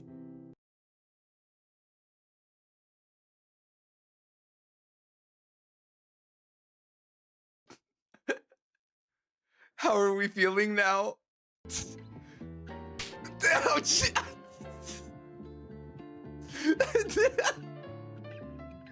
Oh, fuck! Wait! Go fuck yourself! Wait! Ah! Oh, fuck! Please! Mercy! Mercy! Please! Please! Oh, you guys hated Gran. I gave you what you wanted. I gave you what you wanted. You wanted him to suffer, and so he shall. Oh, we didn't hate Gran. We hated you. Ah! I hate it here. Your tacos Visagi's always fucked up. Ouch. I hope the next time you wake up, you get a leg cramp. Ouch. Okay, so let's talk about like in canon lore. In canon lore. I like how we both knew this was gonna happen. I know I was ready for it. I like to think, and this is my headcanon. This is my headcanon. And this is, well, I guess this is canon. What ended up happening at the end was Gran couldn't assimilate, or sorry, Kali could not assimilate no matter what. Kali could not assimilate no matter what. Just think about it. He was 45 years old and woke up in a world that he didn't know. He spent most of his days, because all he had to remember was this book where he thought his name was Kali, and he thought that his best friend's name was Gran. So he probably spent the rest of like his short life looking for Gran. He probably spent the rest of his life looking for Gran, trying to find his best friend, trying to find his, like, the one that he talked about, his best friend, right? Because at this point he thinks his name's Kali. He thinks he's his dead friend. So he's looking for Gran, and he's walking around the atelier, and like in the atelier everyone's kind of pretending like, oh, you know, like he's gone crazy, like Gran's gone crazy, like he's gone insane. So he has to leave the atelier after a while. Like he can't take it there anymore. And for some reason he keeps getting memories. So what I'm thinking is basically the color magic worked temporarily. It erased his mind, like it erased him, but it couldn't erase everything.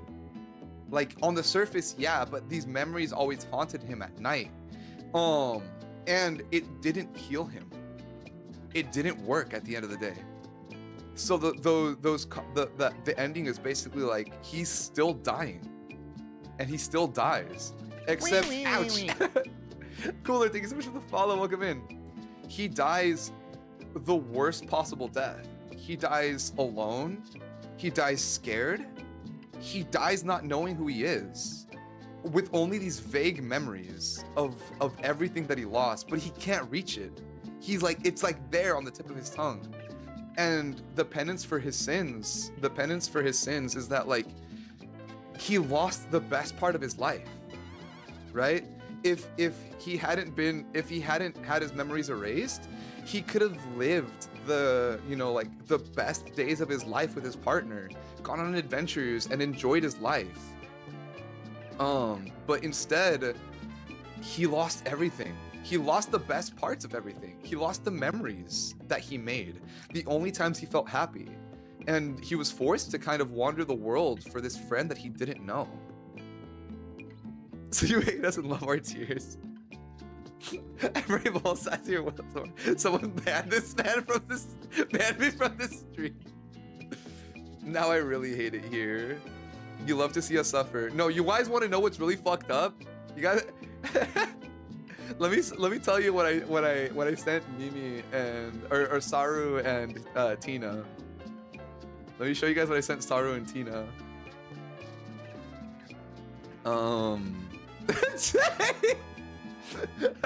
Wait, who sacrificed themselves? I couldn't even see. Oh, Barry. Barry. Barry.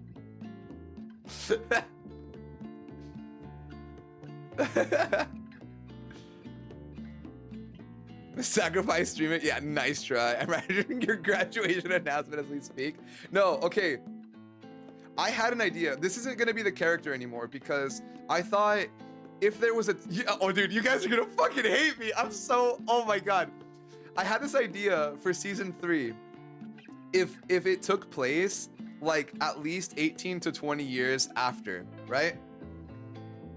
Right? So I was like, what kind of character did I want to play? Here's the epilogue, or not the epilogue. Here's the introduction I wrote for my character for season 3. It's not gonna be this character. It's not going to be this character because I've gotten confirmation that it's only going to be a little bit a few years ahead, right? So this can't work. This was what originally was going to happen, right? Let me read this. By the way, I want to really emphasize the fact this is no longer my character because it doesn't work, okay? My dad Kali was an adventurer, brave and strong. He was in an accident at some point. He was in an accident at some point though, where he didn't remember much of his life. At times, he would break out in a cold sweat at night, screaming the names of other people who I can only assume he knew. I never told him this. He died when I was young from a mysterious disease. It made him cough a lot until his body eventually gave out. I think he might have caught something from the ruin that happened long ago. But really, who knows? He was always out seeking adventure and trying to find his friends that were mentioned in his notebook. The only thing he has from the times before. My name is Gran, and I hate my father. The man who chose to find his past instead of living with me in the present. The man who died before who got to know me. The man who never knew when to stop. The man who named me after his best friend. I hate him, and I will do everything I can to never be like him. I will make a name for myself. I will make a name for Gran. That's Sochi. I hate that, Sochi. I hate that. Ouch! Fuck! Please. Oh, shit! Oh, fuck! Please! Save me from this man. Ah, shit! Are you fucking capable of making a happy story? Would I have him kill you or something? You know what's really fucked up though? You know what I thought about was like, if Mimi were to come back in season 3 and this character was there, how would Mimi feel seeing somebody who is a spitting image of their husband with his name? Like, dude, cinema. Cinema. You're fucked in there. They're gonna kill me. They're gonna kill me. Help me. Help me. Ah! They're getting me. You're twisted. That's what it's called, cinema. But also, you deserve what is coming to you. Ya cállate, güey. Ya voy a coser el hocico. Ouch. Oh my god. Oh my god. Anyways, check this shit out. I've been having this really weird dream. I see the faces of people that I don't recognize. Flashes of places that I've never been. And memories of somebody that I don't know. Whenever I wake up, it's all gone. But these feelings are so real. don't understand. I keep imagining adventures I've never been on. Places in the darkest depths and the brightest lights of friends that I never met and a family that I never had. And then there's that person. That one hurts the worst. The laughter. The talks. I can't remember what they tell me, but I know it's important. So why is it that I only get these memories in the moonlight? And when the sun comes up, they're gone. Please, just tell me what it means. Give me my husband's ring back. What's happening to me? What do you mean get ready? Hold on. No. Wait. Ah, fuck! Oh my fucking god, dude. Please. I'm kidding. Fuck. Angel, thank you for the follow again. Ah, shit. Fuck me, dude. Oh my god. Tay, you're gonna have to lick my wounds after today's stream, please. Get him, I don't have any more points. Fuck. I can't do this. I'm not strong enough.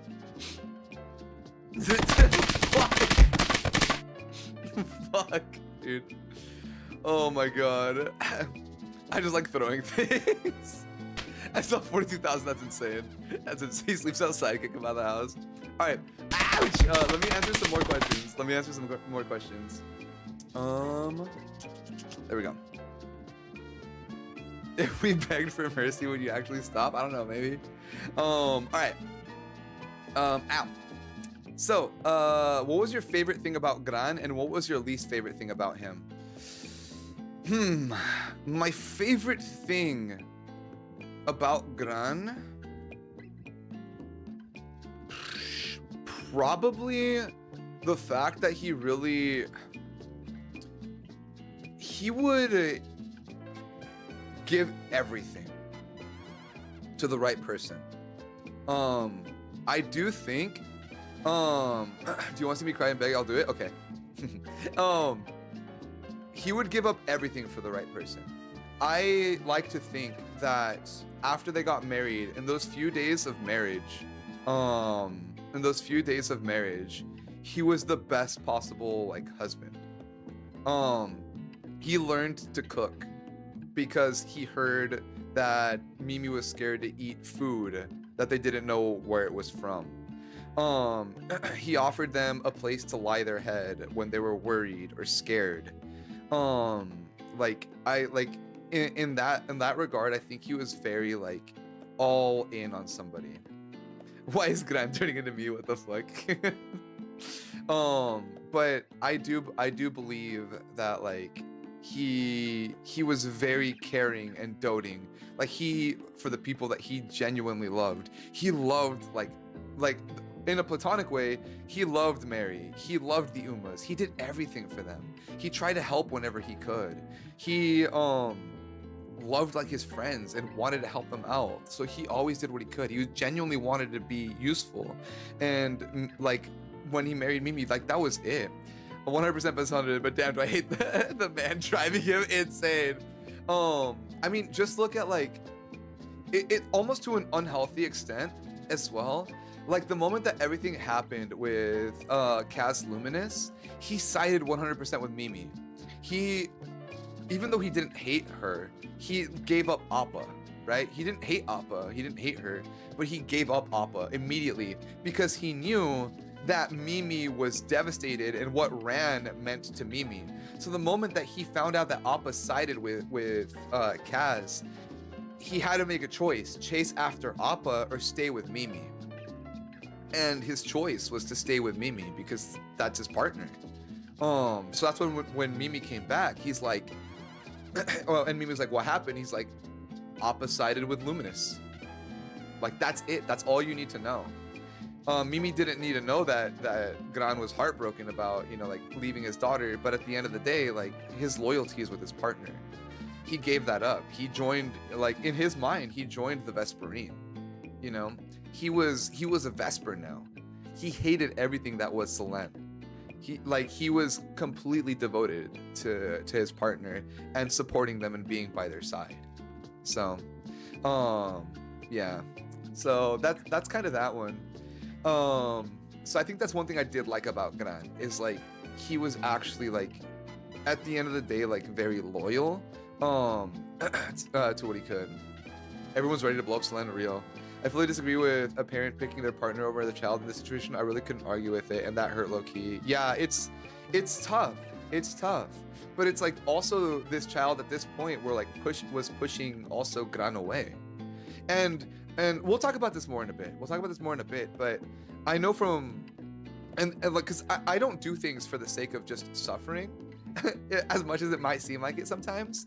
I also do things in the way that a character would do them, right? So what do I mean? What do I mean by that?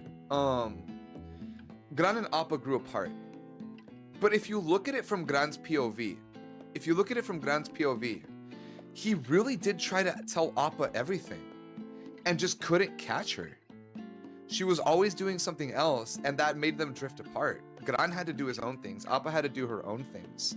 When him and Mimi got married, it wasn't a plan. It's not like, and that's like that one thing, right? Like, him and Mimi didn't leave and were like, let's get married, right?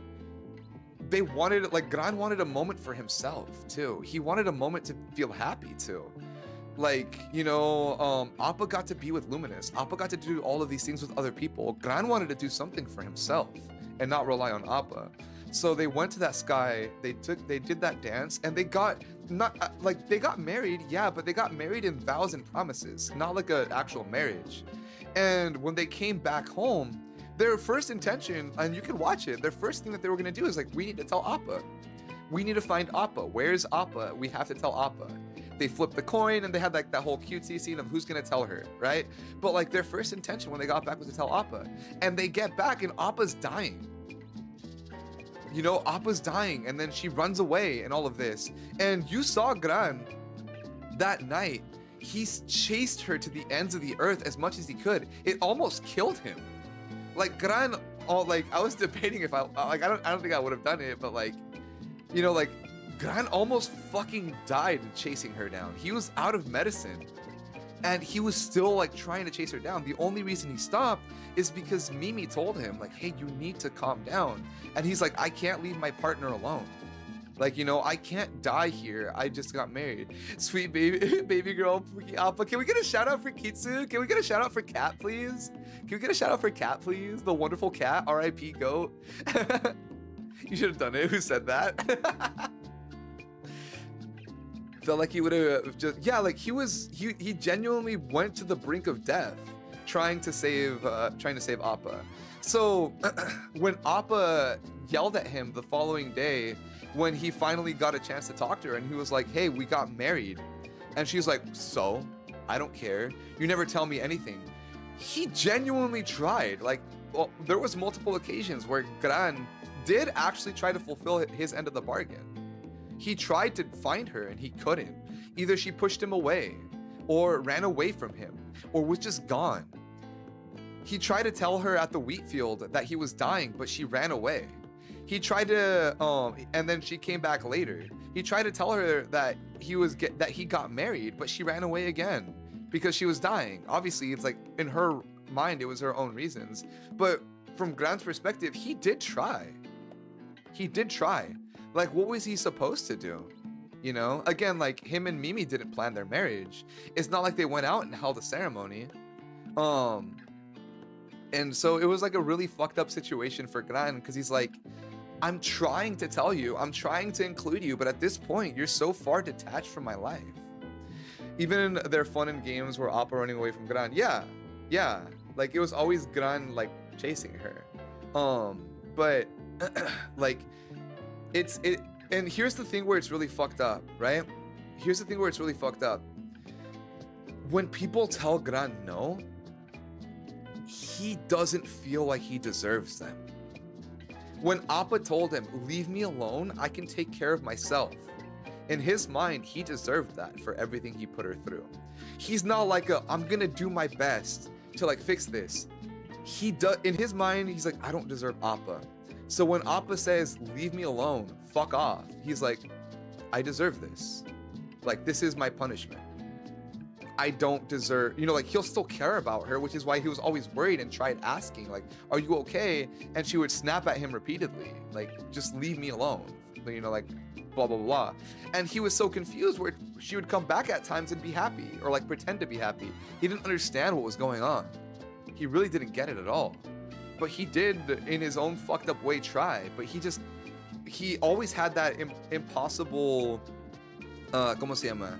He had that impossible syndrome of just like imposter syndrome, right?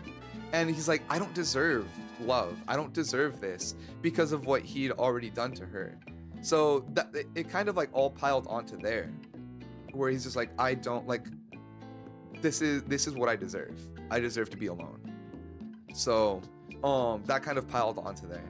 But anyways, during the last 2 weeks while you were in the SMP, were you keeping up with your skincare routine? I'm gonna be so honest, the second week, no. The second week, no. Because it was the SMP with me moving houses and with me getting ready to go back to work. I had zero time. I moved for 3 days. I tried playing on the SMP when I could, and then the internet was like fucked up. I was so tired, and like I had zero time. All of my skincare stuff was packed up too. Like it was a fucking, the moving was a fucking mess. I haven't really streamed to talk about it, but the whole move was a fucking mess, dude. It was so stressful, and I was so overwhelmed. Like I couldn't keep up with it. Did you have any favorite designs? I really liked P's. I loved Ote's. Design. Other favorite designs that like stood out. Luminous was, I think, actually like a really good design. Unsettling. A very unsettling design with like the very pale skin, and like it just looked unsettling. Luminous was a great design. Who else? There was a lot of people. Honestly, a lot of people had really cool designs.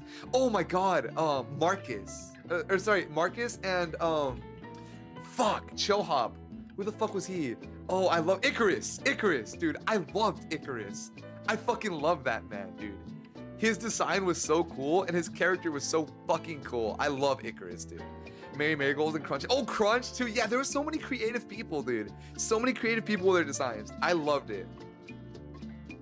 Icarus and Marcus, my goats. Yes, dude. Sir Lyle was so fucking funny. Salsa was cool.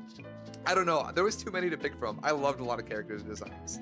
People were so creative, man. Last question from Lily. Did you enjoy seeing the Chiwi suffer? I'm gonna call Saru out and Tina out too. After we'd finished stream, our post-stream aftercare was we'd either hop on VC or usually just a Minecraft VC and just talk about everything. Oh, hey, look, yeah, no, I'm fucking calling you out, dude. And we're like, good game. We're like fucking crisp dap, dude. Fucking good shit. Good shit.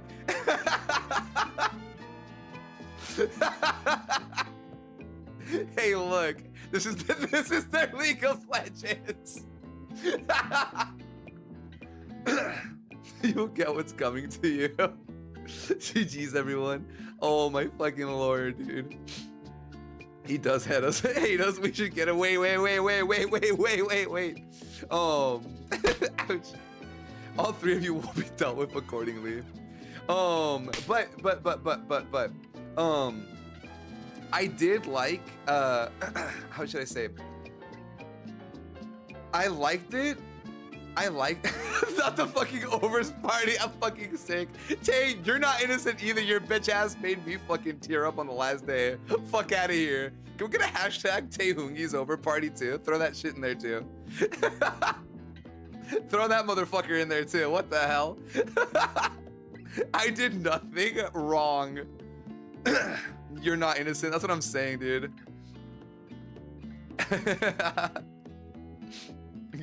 You better cry. We cried it with. I cried. What the fuck? What are you fucking talking about? But yeah, like it was good because it also showed us that we were doing a good story. It showed us that we were doing a good story. Felt our pain, not gave us pain. Brother, do you think I was like crying from fun? Dude, when I read those fuck ass books I wrote, legitimately, like the crying that I did on stream was genuine for that character. I was in that character, dude. I was suffering through all of that. Like reading those letters, going through everything, like that shit was rough, man. That shit took a fucking mental toll. I'm not gonna lie though, like I'm not gonna lie. After the stream, I felt so drained. I felt so drained, dude. I was like, because it was long streams and like so emotionally taxing with such a heavy storyline. Like the streams were over, I was so tired. Like mentally and emotionally, I had nothing to give, dude. I was just like, fuck. Like it was done. The highs for the RP were high and the lows were basically hell. Yes, dude, in tears. But you did. Acting takes a lot of it, especially. Yeah, it was a lot. Who set up that system? Dude, like, the day. Oh my god. Let me be so real.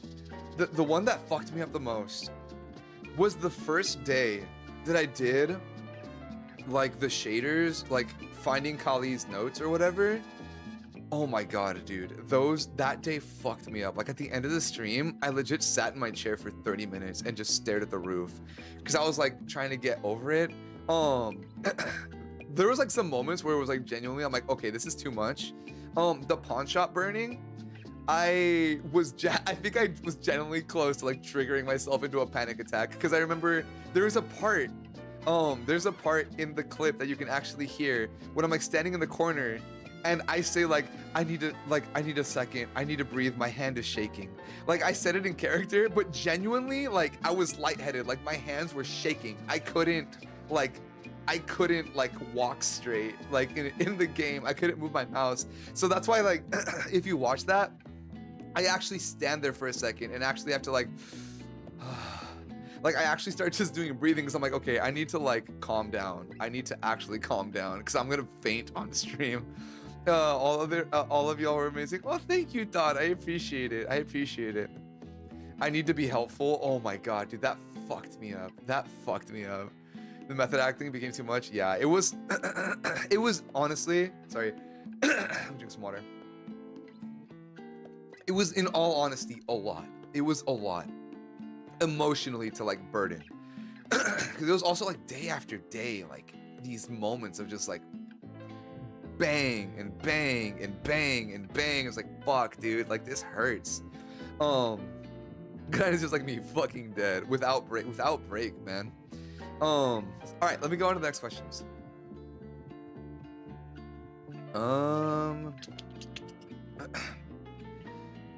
Barry's question. So Gran did the bare minimum for the ones that he cared about, but with his memories gone, do you think given the opportunity he would become a more present figure in their lives, or would he fall back into the same pattern unknowingly?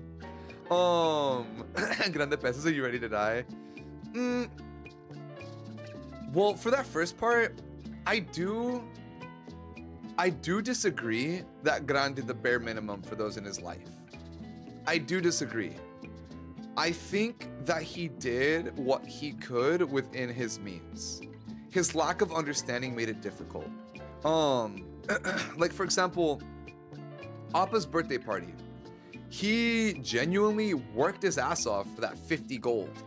And he talked to Mary. He organized the whole thing. He talked to Lady Fu to bring everybody there. He went like above and beyond to make that party a success.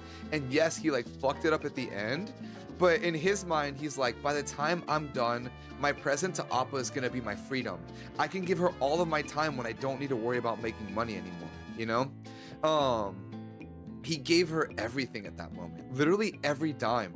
There's a moment in one of the clips where you could see me open up my wallet and I start off with like 55 gold and I end with like 13 bronze. Like that's all I had left because I paid everybody. I don't know if you guys saw, I even paid the bard. There was a guy named Connie Quest there. And he was like one of the bards, and I remember in character I walk up to him like, hey, you're a bard, would you love to play for a birthday party? Like, I'll pay you. Like, I hired live music, I rented out the whole Uma cafe, I invited everybody, I took care of the catering. Like, Gran was like the Mexican father spoiling his daughter. The one that played Happy Birthday, yeah, like I legitimately in-game paid him for his services. Like everything was RP'd out. He gave her everything that day, because he knew he had to leave to take care of something. And in his head, he's like, I have to do this. You know, like, again, was it the right thing? No, it wasn't the right thing in my opinion. But like, he's like, I want to set this free. I want to be free. You know, like at the same time, he's like, like, for 25 years, like he's not completely stupid, he's guilt-ridden, but he can tell that he's getting taken advantage of, and he's worried about what they're gonna do to him. He sees Appa, this is his happiness. There's a reason why he held on to that photo till the bitter end. That was like one of the happiest moments of his life. Like probably next to getting married to Mimi, like that day was like the happiest moment of like his life, and he didn't want anybody ruining that happiness. So he did so much for them. For Mimi, he gave them everything. Literally, like when he said like, my life has been yours, he did a stupid choice saying like, oh, I want you to pick whether you want to use the magic on me or not. But in his mind, like his life belongs to them. That's their partner. That's his partner. Like, you know, like when he said like, my life belongs to you, I like you choose what you want. He was willing to die, you know? He was willing to die and give them everything. He built that island in the sky because he wanted to show that he was worthy. He went on adventures and risked his life to prove himself. So I disagree that he did the bare minimum. I don't think he did the bare minimum. I just don't think he always made the right choices, which was kind of like, I mentioned it to Tina and Saru, like he was a man who had really good intentions, but just never knew how to act on them properly. He wanted to make Appa happy, but didn't know how. He wanted to make Mimi happy, but he didn't know how.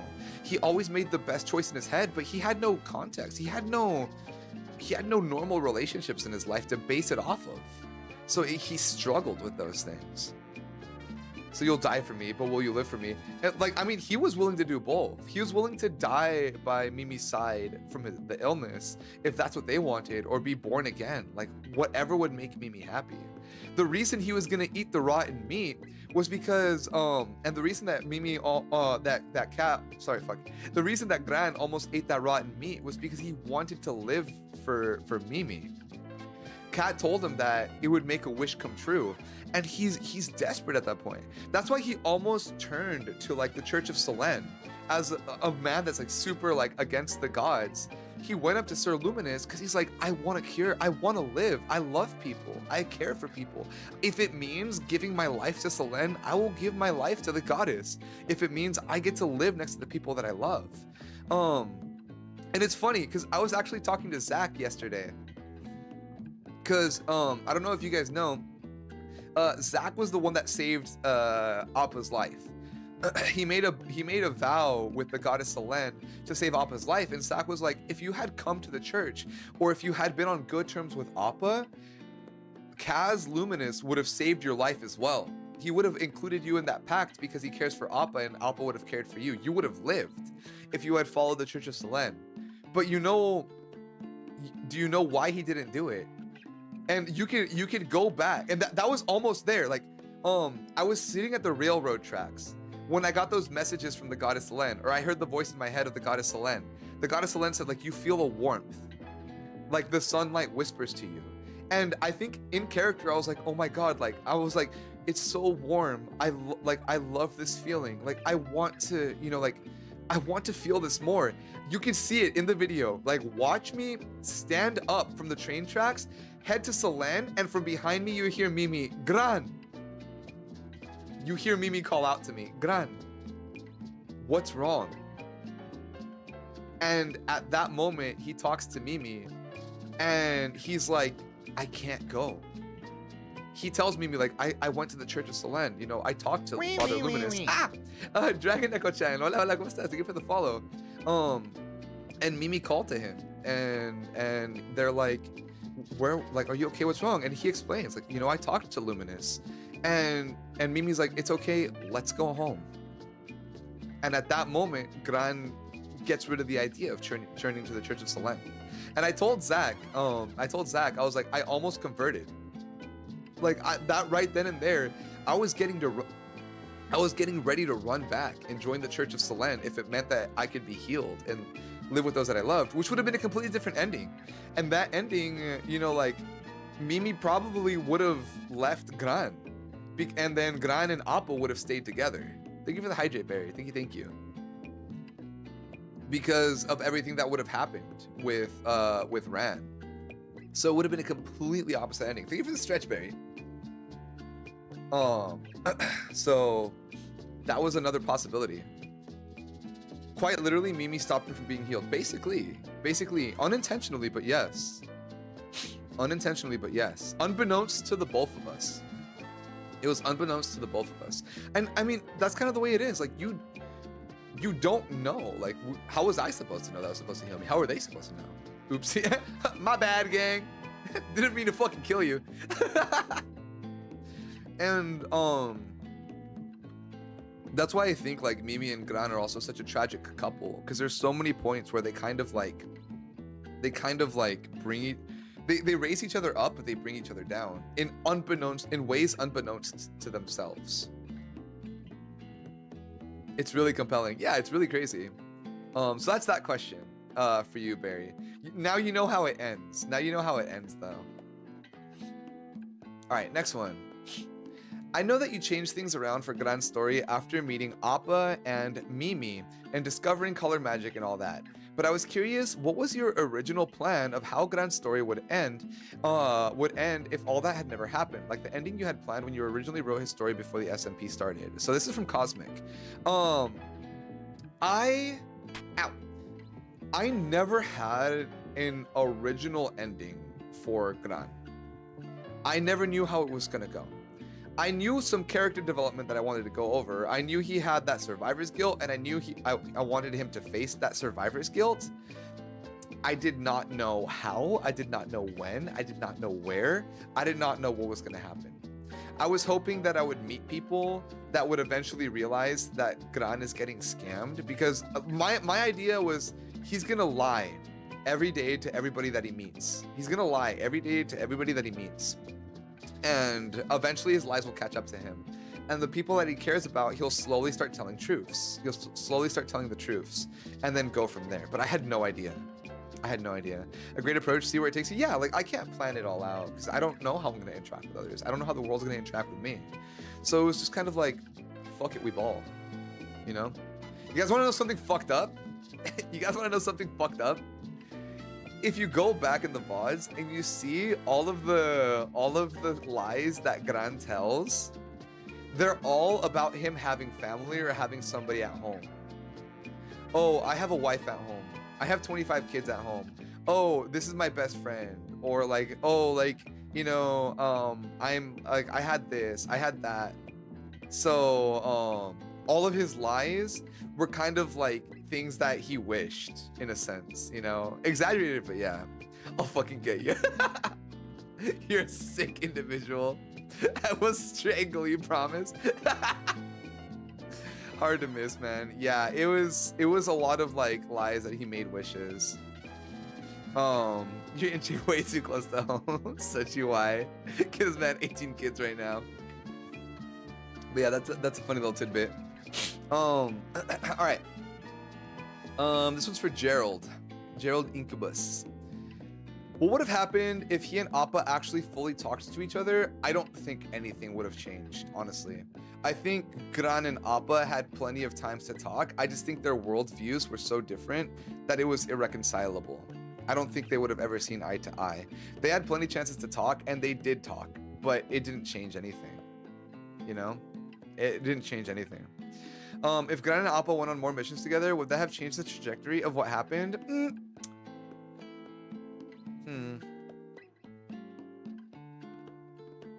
I don't know. Possibly? Because I know that's what Appa wanted. I feel like that would have spiraled Gran into more depression, though. Because the more missions they'd go on, the more useless Gran would feel. So I don't know if he would want to. That's a tough question. It might have affected them, but like it might have been better for Appa, but it would have been way worse for Gran. Like it would have fixed the relationship from Appa's side, but it would have turned Gran to push away Appa in turn. If they had more time together, maybe, but they needed time in therapy, real. So once I could just never be happy, basically, yeah. Would Gran have chosen a different route besides Bard and went with Selene and Vesperine? I think at that point it wouldn't have been Gran. I think at that point it wouldn't have been Gran because his backstory is so integral to who he is and what he became. I can't say for certain if he would have joined Selene or Vesperine, because it would have more to do with like a new backstory, if that makes sense. If I were just to say that he was a bard, he'd be more likely to join Vesperine than he would Selene, though. If Kali never died from the mine and the illness and lived, would Gran still be living in the village? No. Oh, well, actually, you said the illness. If he never died from the mines and the illness. Yes. But he would be miserable. He would be living with the man that he loves. Well, not with him. He'd be living in the same village with the man that he loves, who is now married to his wife, earning 10 gold pieces a day on dangerous missions for the rest of his life. Everybody hates him there. Nobody likes him. Like, if he had stayed in the village, I'm like, it would have been one of the worst endings for Gran, realistically. Oh, he's so down bad it makes him suffer. Yeah. Wet dog energy. I feel so bad for Gran. And then for Sochi. For the RP, would you do anything different interaction with people if you had the chance to? I don't think I'd do anything differently. I wish I could have interacted with more people. I wish I could have interacted with more people, but I would not do anything differently. I feel like it's so integral to like what happened. I would not change a thing. Would this be the only would this be the only time you do this type of Minecraft, D&D, SMP, or will you be doing something this again in the future with different characters? For the time being, I'm done. I'm definitely going to participate in Season 3 if I'm invited. If I am invited, I will definitely participate in Season 3. As a matter of fact, I already talked to Kitsune, or Kat, as you know them, for ideas for my new character. They reached out to me, technically, with ideas, and I agreed because I think it'd be a lot of fun. So I'm already cooking something. But I would love to do this one again. More RP stuff, I'll see. It takes a lot of time and it takes a lot of energy. I can't half-ass this when I RP, if that makes sense. I can't just like go in, like I need to do a full storyline. And I need it to be like a full arc. So it takes a lot of energy, man.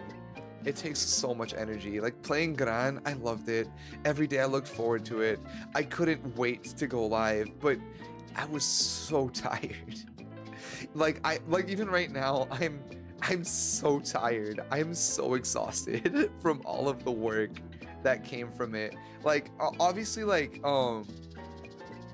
you guys didn't see the behind the scenes, but I was up for hours after I ended stream to set up stream for the next day, to set up all the like Season 3 Sochi. Dude, I'm excited. I hope I get to be a part of it. I love my new character that I'm planning. But yeah, it was exhausting. The late night calls. Yeah, Sadu was there. So actually, like, Saru, that weapon that you guys saw, the Final Dawn. I was talking to Saru because it was close to the end, right? And I'm like, I need a better weapon. I'm really weak. I need to level up. Like I didn't want to make Gran super strong because that wouldn't make sense lore-wise. But I'm like, I need him to not get one shot. So they were kind enough to help make me the armor before I had to go enchant it, and I gave them as many materials as I could. So they made me the armor, and they made me the weapon, right? And the weapon's original name was not Final Dawn. It was something else. It was like a dragon sword or something like that. I can't remember. But I was like, wait, this looks like sunlight. This is beautiful. This looks like something that Kali would use. So the end of the night, it's like fucking 2 in the morning. I'm getting books and materials, flying across the fuck-ass map to bury these chests and type out these books and type out these notes for the next day.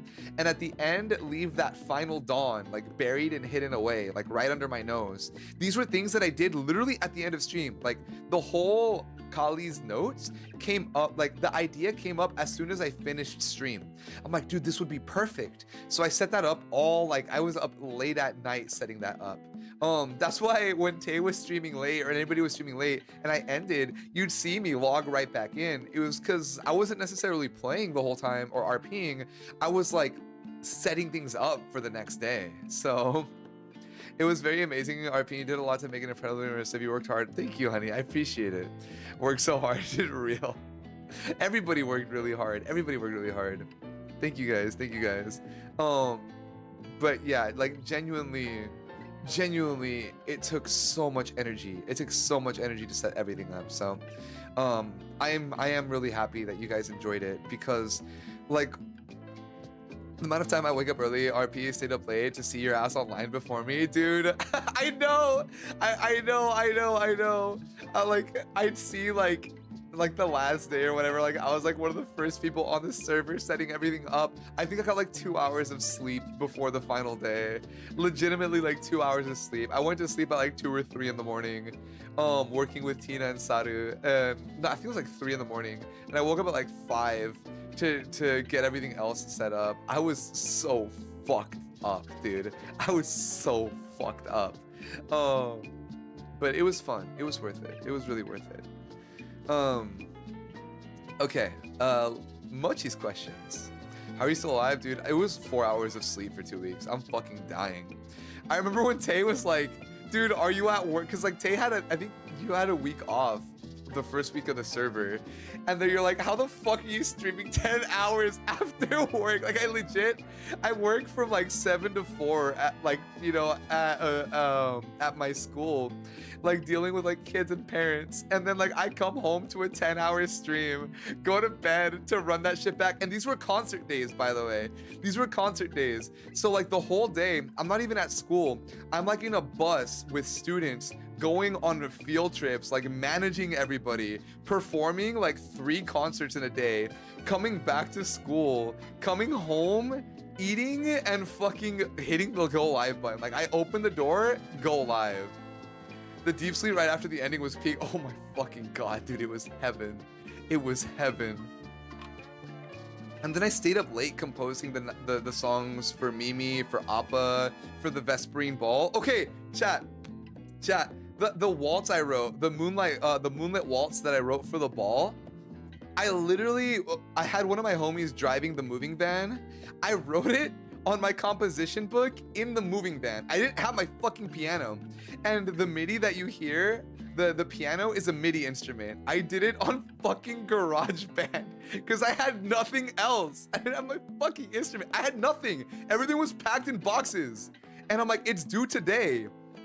That's why I was late to the ball. Seeing the video of you making it was crazy.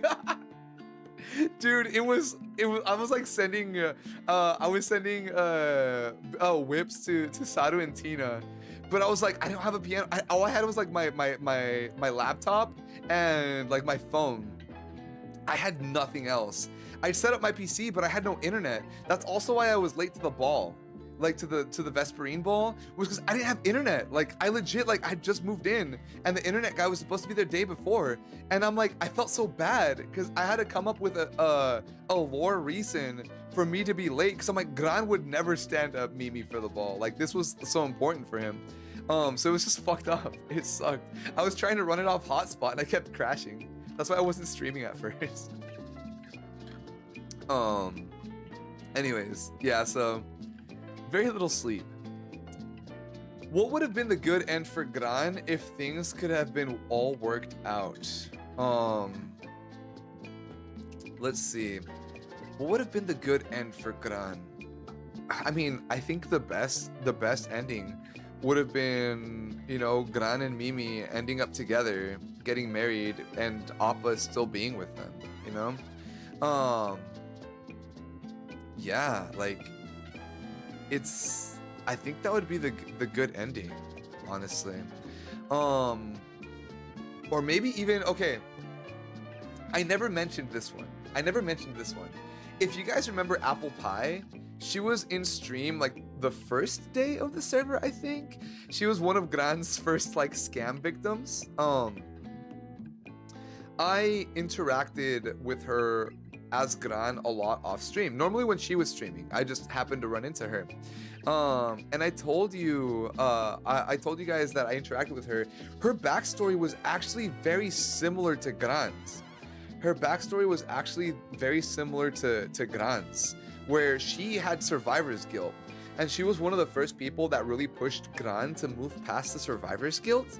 So I think she ended up not being able to hop back on the server again very often.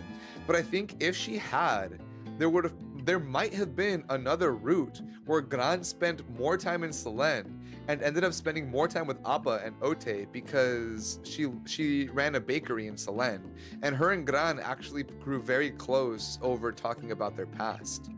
It was off screen, but she was the first person that Gran actually like opened up to fully about his past and said, "I'm a liar." So that was another possibility. So that could have been another timeline, you know. Do you know Mexican love songs are top tier? So which one do you think suits Gran and Mimi the best? Gran and Mimi the best. Shit. Let me see my Spotify. I think I know one.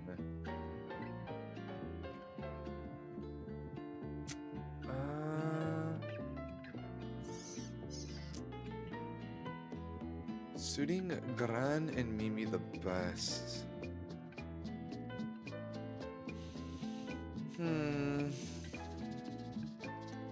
I would say Todo Cambió by Camila. Todo Cambió by Camila would be a really good one. I think that would represent them very, very well. If you listen to it, get ready to be in the feels. Somebody make an edit to this. Somebody make an edit to this right now.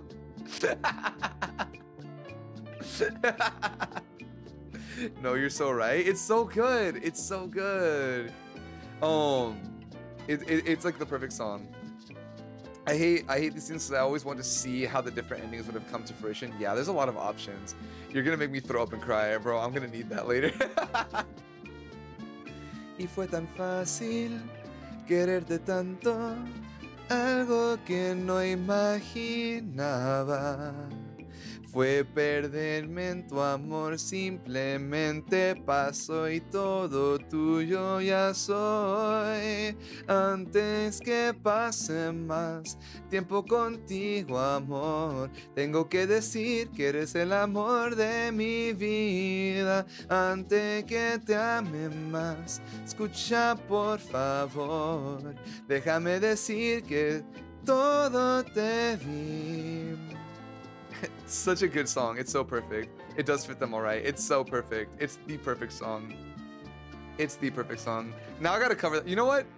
After stream's done, I'm gonna record that song and then post it as a cover tomorrow. And you have a wonderful voice. Oh, thank you. Thank you so much, Dragon. Gracias. I'm gonna do a short cover of that tomorrow.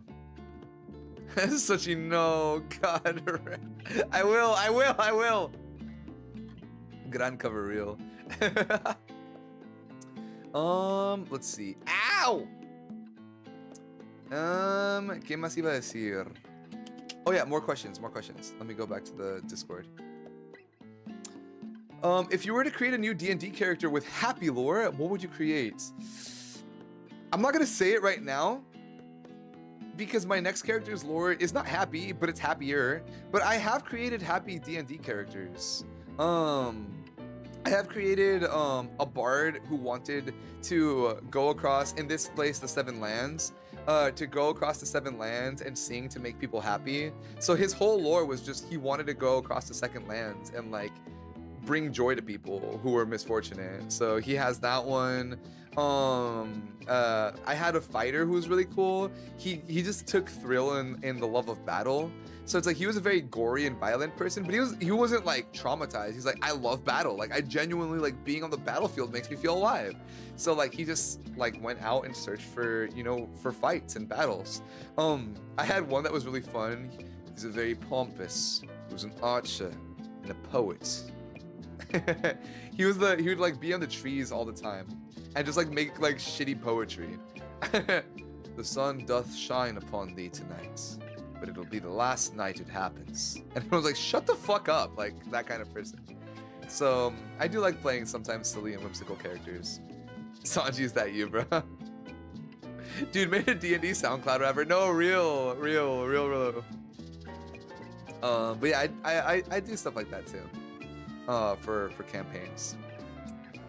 Do you think Gran/Kali would ever find the journal he wrote in before the color magic? No. The reason for that is I don't think Mimi would ever show them that. I don't think Mimi would ever show him that. I think Mimi would keep that book and make sure that he would never find it. Mimi would keep that book and make sure that he would never find it. Because Mimi is the one that's in possession of that book. I do think that Kali would try to return to the place where he found Mimi, especially after having those visions. But by then, Mimi's gone. Like, Mimi's gone. And remember, he doesn't know their name. He just knows, like, a shadowy outline of what they look like. So I don't think Kali would ever find that notebook. The only reality in which that ever happens is if Mimi gives it to him, and I can't ever see Mimi doing that.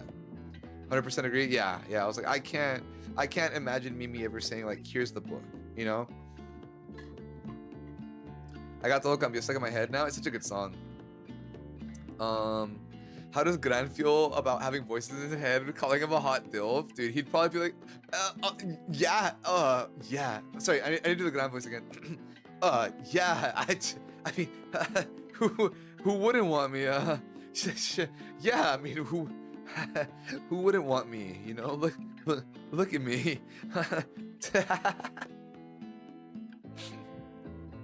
I have school tomorrow. I can't call out. Don't call out. Sato broke my heart with their Mimi the Peso sign. That was fucked up, dude. That was fucked up. Come here, big guy. Out of the spontaneous backstories you made, 28 kids, Exorcist, how he lost his eye, which was your favorite? What did you find the most fun to make up? Did you actually forget to keep some of the stories consistent? I was actually doing really, really good at keeping up with those stories. But what was happening is the people that I lied to ended up running into each other. And that's what made it fucked up. I remember at one point, Gran was trying to risk up Anita Newman. And then Kat walks in and she's like, "How are your 25 kids?" And he's like, "Fuck!" Like, he like met Anita and he's like, "Oh yeah, I had a wife once, you know, like," and like going back and forth with her. Kat's like, "How are those 25 kids?" And then Anita's like, "You have 25 kids?" And literally like Gran's like, "Fuck!" Like, Speckers, thank you for the head pat. Thank you. I was that's so in character. I'm crying. It was so fucking good, dude. It was so good. And that's honestly, that's what I wanted to happen. That's why I was telling such outrageous lies to people, because I really, really wanted that exact scenario to happen where they're like, "Wait, I thought you said this. You told me this. Wait a minute. You said this." Like, I wanted it to unravel like that in his face. So I'm glad that it did. I'm really glad that it did. Really. Fuck! So yeah, I think I did a good job at keeping track of all the lies. I think somebody even commented on it. I don't remember if it was Seabear or Cosmic, but they're like, the way that this man's able to keep up with his lies should be studied. but they just blew up in my face. Your voice direction for Gran changed from your initial version. Is it because it's easier to roleplay in a voice similar to your own, or did not fit you as you fleshed out his characteristics / backstory more? A little bit of both. A little bit of both. I feel like Gran always had his kind of more like way of speaking. He always had this kind of more deeper timbre. I definitely think I lost it like after like 5 or 6 hours of streaming, bro. I'm gonna be so honest. Like keeping up that voice for like 5 or 6 hours, I just lost track. That maybe that's like the amateur in me of like being a part of like these RPs. But like I feel like at the beginning I kept it up fine, but after like 5 or 6 hours, it's so hard to keep that voice. It wasn't even very different than my own. It was like a little bit of inflection, and I tried to bring it back for like roleplay sections, but it was just a lot. It was a lot. Hi Simpy, ¿cómo estás? Welcome in. Fair, yeah. I like maybe the next SMP I'll be able to keep up the voice a little bit more, but that's also why I don't want to do a voice that's too crazy different, because I'm like, I can't keep up with that voice for 10-hour streams, man. Saka, ¿cómo estás? Welcome in. You're back. I miss you. I miss you guys too. Good to see you, Simpy. Welcome in. After 6 or 7 hours, you can sacrifice me. You got it. You got to do it yourself. I'm sorry. Because I'm curious, if Cheerios were to appear in front of Gran, just full on a wee with the big ol' eyes, the Maku voice, yeah. Oh man, okay. Ouch. Thank you, honey. I appreciate your sacrifice. You won't be forgotten. Sak was suffering with the ASMR whisper as Kaz, so the ball was perfect for him to sound normal. Dude, it was so fucking hard to keep up these voices. Good luck with the next character. Thank you. I already have an idea of what the character's gonna be like. I'm really excited. I'm not gonna spoil anything because I'm so bad at keeping secrets. But I'm not gonna spoil anything. It's gonna be a completely different direction than Gran. But I will say, though Gran is not returning to season 3, there will be some remnants of him left where we're at. So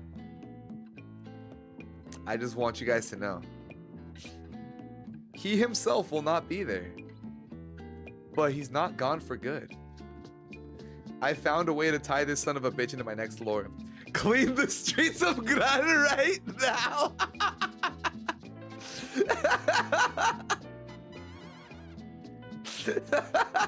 I don't want his essence sown everywhere. Fucking purge. Never, dude. Never. I found out how to tie him in to the lore of my new character and make it make perfect sense. And it's gonna be tragic, bro. It's gonna be tragic. You're plotting something really bad. Hey, what that mean? No te preocupes. But it's gonna be good. It's gonna be good. Happier? Well, the thing is, my new character will be happier. That doesn't mean that Gran story is gonna be happy. My new character is gonna be having a great fucking time. He's happier, yeah, because it's not Gran. It's not Gran. My new character is not Gran. Ow. Yo, Treat. Yo, hold on. Can we get a shout out for Treat? Yo, this guy's debuting tomorrow. Can we get a shout out for Treat? Everybody fucking follow this man right now. If you don't follow him right now, you better fucking follow him. You better follow No Manchies right now, dude. He's debuting his new model tomorrow, and he's fucking sexy. You know, did you know that he can make his titties dance? He can make his titties dance, bro. You better show us how your titties dance tomorrow. I swear to God. You better show us those titties popping. You better show us those titties popping. All right. But yeah. Please go support Treat. Very good friend, very awesome and talented VTuber. Please show him some support. All right. He's been putting a lot of time and energy into making sure that the debut goes great. When are you gonna make your titties dance? I'm doing it right now. You guys can't see it. My model doesn't track it. I'm sorry. I did it in the maid cosplay. Gran has to be sacrificed to your new character to be happier. Well, Gran's already gone. He has a tongue toggle. Oh my god. Me at his titties. Anyways, let's go here. Don't say that shit. His memory. Oh, some of you guys haven't seen it yet. You must have just got here. I've been having this really weird dream. I see the faces of people that I don't recognize. Flashes of places that I've never been. And memories of somebody that I don't know. Whenever I wake up, it's all gone. But these feelings are so real. I don't understand. I keep imagining adventures I've never been on. Places in the darkest depths and the brightest lights of friends that I never met and a family that I never had. And then there's that person. That one hurts the worst. The laughter. The talks. I can't remember what they tell me, but I know it's important. So why is it that I only get these memories in the moonlight? And when the sun comes up, they're gone. Please, just tell me what it means. Give me my husband's ring back. What's happening to me? All right. He's dead. He's dead. Ouch! Sorry to break it to you. Sorry to break it to you. They all have TV, my favorite characters. Fuck you, fuck you, fuck you, fuck you. Jump his ass. Ouch. Me caga la neta.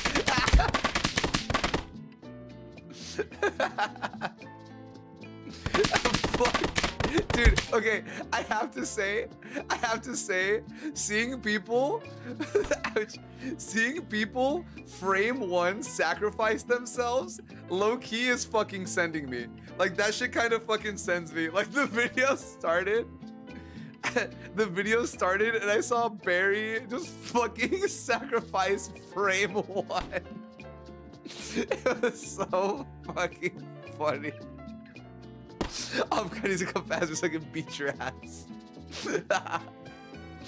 All right, let's go. Ouch. Let's go over some of these clips that you guys sent. Right now.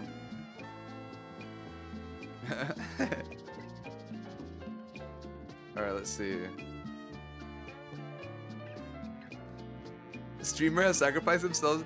Dude, I think you just sacrificed somebody named Streamer in the chat, bro. I think somewhere, somebody whose Twitch name is Streamer just got banned for 30 seconds.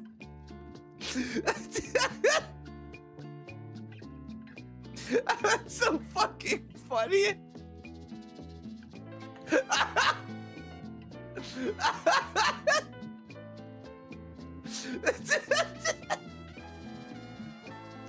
They're gonna get a Twitch notif. Hey, yo, what the fuck? Who the fuck is this Sochi guy? Why the fuck did he sacrifice me? Why is his chat beating him up with fucking chanclas, way? That's actually so funny. That's actually so fucking funny.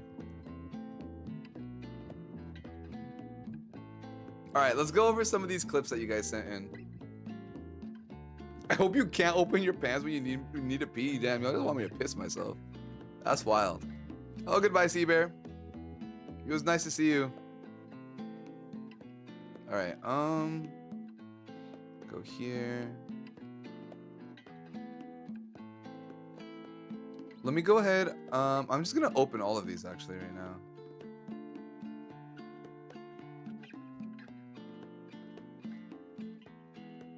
All right, let me open all of these and then we will go over all the clips together. Actually, I opened most of them, or not most of them. I opened some of them. We'll go from there. All right. Buenas noches, Mochi. Que tenga bonita noche. Hey, I appreciate you coming by. I appreciate you coming by. Have a good night, okay? So I had enough. Yes, I did answer your question. I did answer your question. I answered all the questions. The party on you. That one was good. That one was really good. I did like that one. All right, let me set this up right here. List on. It was this one. Okay. Buenas noches, so que tenga bonita noche. Okay, I appreciate you dropping by. Have a good night. Get some rest, please. All right. And let me pull this up here.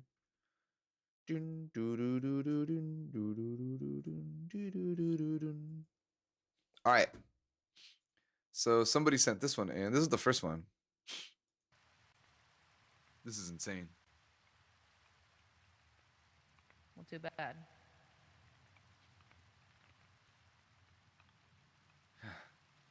Fine. It's okay. Think about it this way. You look like a pimp that gets bitches. I do. Oh, it's this one. Whatever helps you sleep at night. Yep. My pimp king. Right. Last time I checked, you stuttered in front of a woman. I don't want to hear it. What was I supposed to do? She was Talk like a normal person? huge and very endowed. Insane. Last I saw you stuttered in front of a woman. What was I supposed to do? I thought I'd get aftercare. Why does not seem like aftercare? My fucking such a Gran Appa, you will be missed. R.I.P. Never to be seen together again. Where's that luck now? Oh my god. This is peak, dude. This is peak, man. Oh, this has to be one of my top favorite moments in the server. This was generational. This is generational luck right here, dude. Absolutely beautiful. Where's that luck now, the pesos? You took it from me. I don't know if it's me taking it from you or just you just having none of it. I don't know what you're talking about. I'm feeling pretty lucky right now.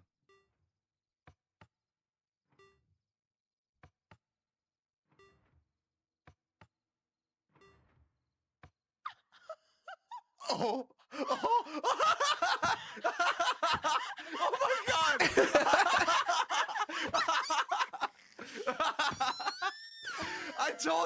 I told you I was feeling pretty lucky. I was feeling pretty lucky. Oh my god. Dude, that's me. Oh my god, can we get a shout out for Tina? I hope you're proud of yourself. I'm very proud of myself. You turned into Sochi right there, dude. I did.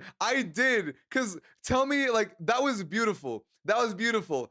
Where's your luck now, de pesos? Mind you, this is around the time where like me and Mimi were still kind of like not enemies, but we weren't like super close just yet. So we're kind of like at odds with each other a little bit, at least confrontational. And then having them be like, where's your luck now, de pesos? I'm feeling pretty lucky. Dude, that laugh and that giggle, at least for me, was absolute fucking like legitimately just me. That was just straight up me. Now, the pesos. You took it from me. First time winning gambling? Dude, I'll take it. From you or just you just having none With of the it. one-liner. I don't know what you're talking about. I'm feeling pretty lucky right now.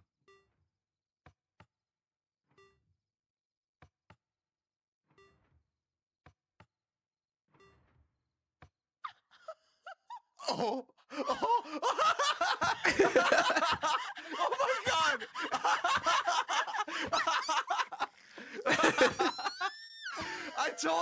I told you I was feeling pretty lucky. I was feeling pretty lucky. Oh my god. I can say from my perspective, that was genuinely just me. That was genuinely just Sochi being super happy that he won. I was like you can hear it in my voice, like, ha, ha, and just start literally jumping for joy. Like, I was so happy that that worked out. I passed out after stream. I hope you got some fucking rest, because I put these guys through the fucking ringer today, dude. I put these guys through the fucking ringer, and you missed it. Insane shit that I did to them. Which was, oh my god, this was my first real interaction with people.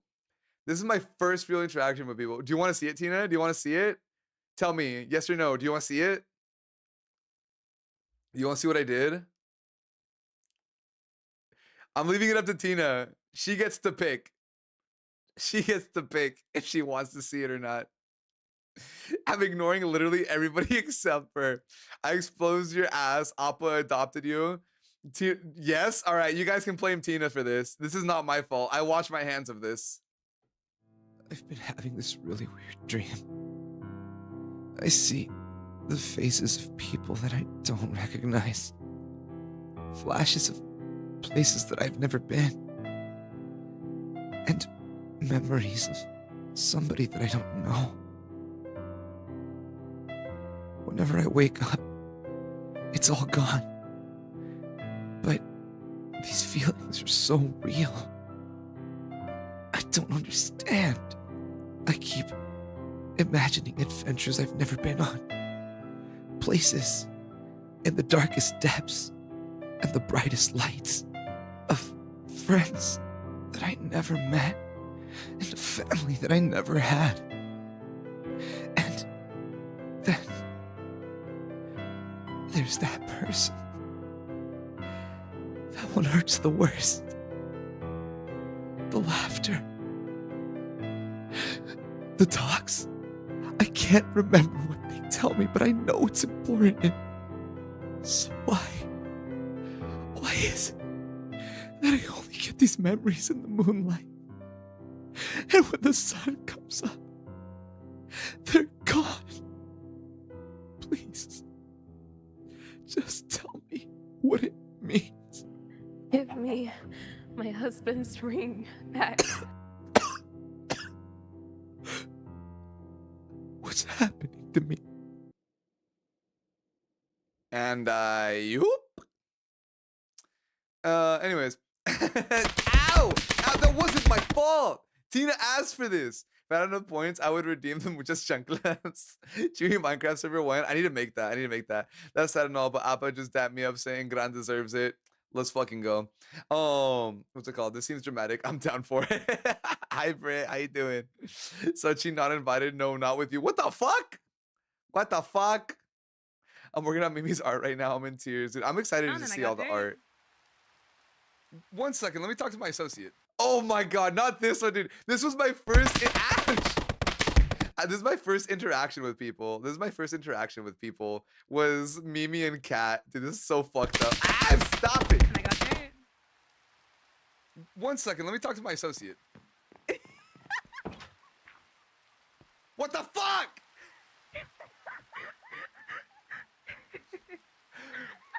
Why? Put the dirt under the wood, Gran. Why would you put the dirt on top of the fucking wood? No, we have to pay you. I like that one. You know what? I'm gonna go back through through Kitsune and Saru's POV because I want to hear what that sounded like for them, dude. Were the rings gold or silver? Important for me to know. The one I gave them was mithril, so it's kind of like bluish. The one they gave me was silver. Yeah, you like how I remember that shit? Yeah. Which one's this one? Oh, this is the this one was good. Oh, I love this one. I loved this one. I wonder where that tree's making so many rustling sounds.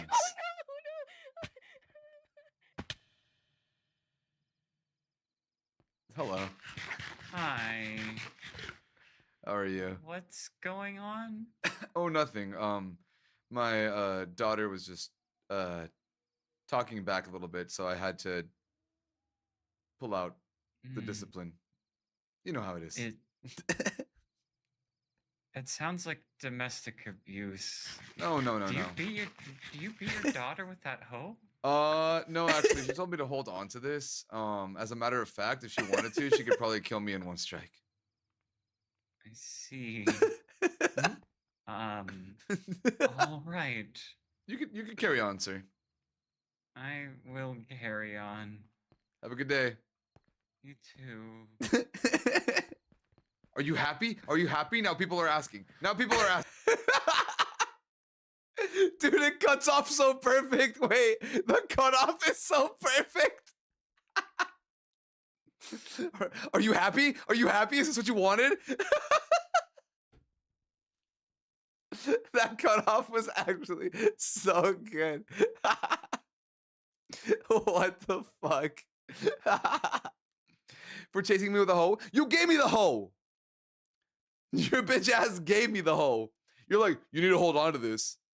The fuck? I think I took more damage hitting you with that hoe than I would take anyways.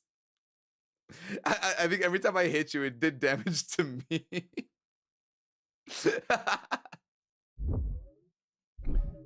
That's why I was like, I'm like, oh, my daughter was not listening. So, and then he's like, that sounds like domestic abuse. No, actually, she could kill me in one strike if she really wanted to.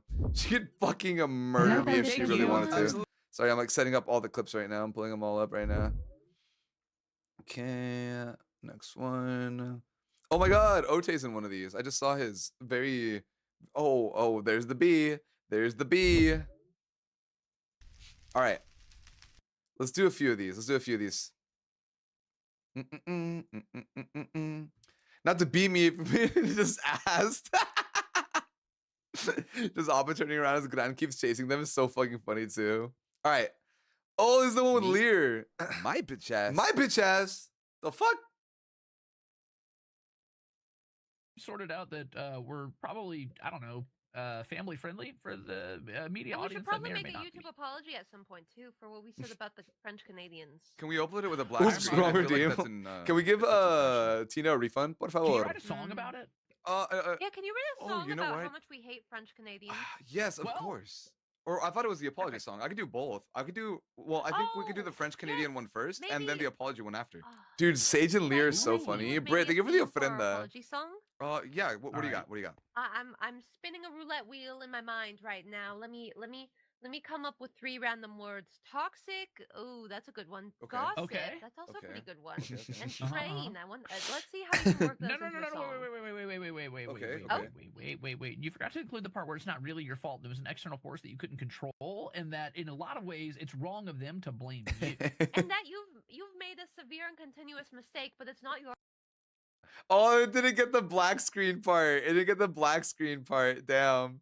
Like right after that, I was like, oh, can we also do it? And like when we do it, just show it on nothing but a black screen. Which one's this one? Unfortunately. I'm Mike. Yes, I do remember I think Mike I Hawk. knew a Mike Oh, it's Hawk. Mike Hawk. Yeah. I remember this Wait, one. Right. You guys also met Mike Hawk. Yeah, I think Yes, I I knew Mike believe Hawk. I actually passed them by one time. I believe, yeah. Oh, okay. Well, I'm glad that we. I remember didn't the know he was so legends of Mike famous. Cock before he Yeah. passed away peacefully in his sleep after being shot Mike 37 Hawk was times so in the beautiful. streets. Yes. Hold yeah, on, wait I a believe, minute. I think I passed him by one night on the way to the tavern, and he had a cloak on before he unveiled his cloak and revealed that he was Mike Hawk. Oh wow. Oh wow. Yeah. Oh wow. I thought, are you guys talking about penises? No, What? No, Mr. no, Mr. no, no, Hawk. I'm talking What? about Mike. Mr. Mike You're a Hawk. fucking Whoa. I'm talking about Mr. Hawk here. Whoa, Wow. I What didn't. I thinking? thought. Sorry, I Wow. didn't know. Why would you Sorry even about that. consider that? I can't believe this. Hey, Gran, you gotta write a song about how In a many of us library go of back all to the places? bathhouse. Wow. Listen, first of all, you guys are dragging me into a fucking bathhouse so you could admire my radiance. That whole, honestly, the whole interaction with like Sage, Kaisu, and Lear was so fun. It's one of my other like favorite interactions in the server. It was legitimately like 20 minutes of us just like shooting the shit, which was great. It was such a nice little break from everything else. Like from singing the song to just coming up with quick like quips and stuff. Like that was so much fun with like Sage and Lear and Kaisu. And like everybody was so good at not breaking character. I don't think anybody there broke character a single time. Where we're just kind of like, oh, like Mike Hawk? Oh yeah, I know Mike Hawk. Like it was so fucking funny. And then Lear, of all fucking people, just like, are we talking about penises? It was so good. It was such a good time. Oh fuck me, dude. Oh fuck me. No. All right. We're doing this. We're really doing this. God damn, brother. Sí, si ocupas ayuda con cualquier otra cosa, nomás me dejas saber. Oh, come. Hasta luego. Hasta luego. Regresa cuando quieras. We asked so nicely. Did she get a discount? Traded honey for Ah. anyways, Yeah. Oh, I'm looking to buy this spell. Have a little friend. yeah, let me see. How much was Fucking Nary, dude. Fucking Nary just stood there looking at me. Did she get a discount?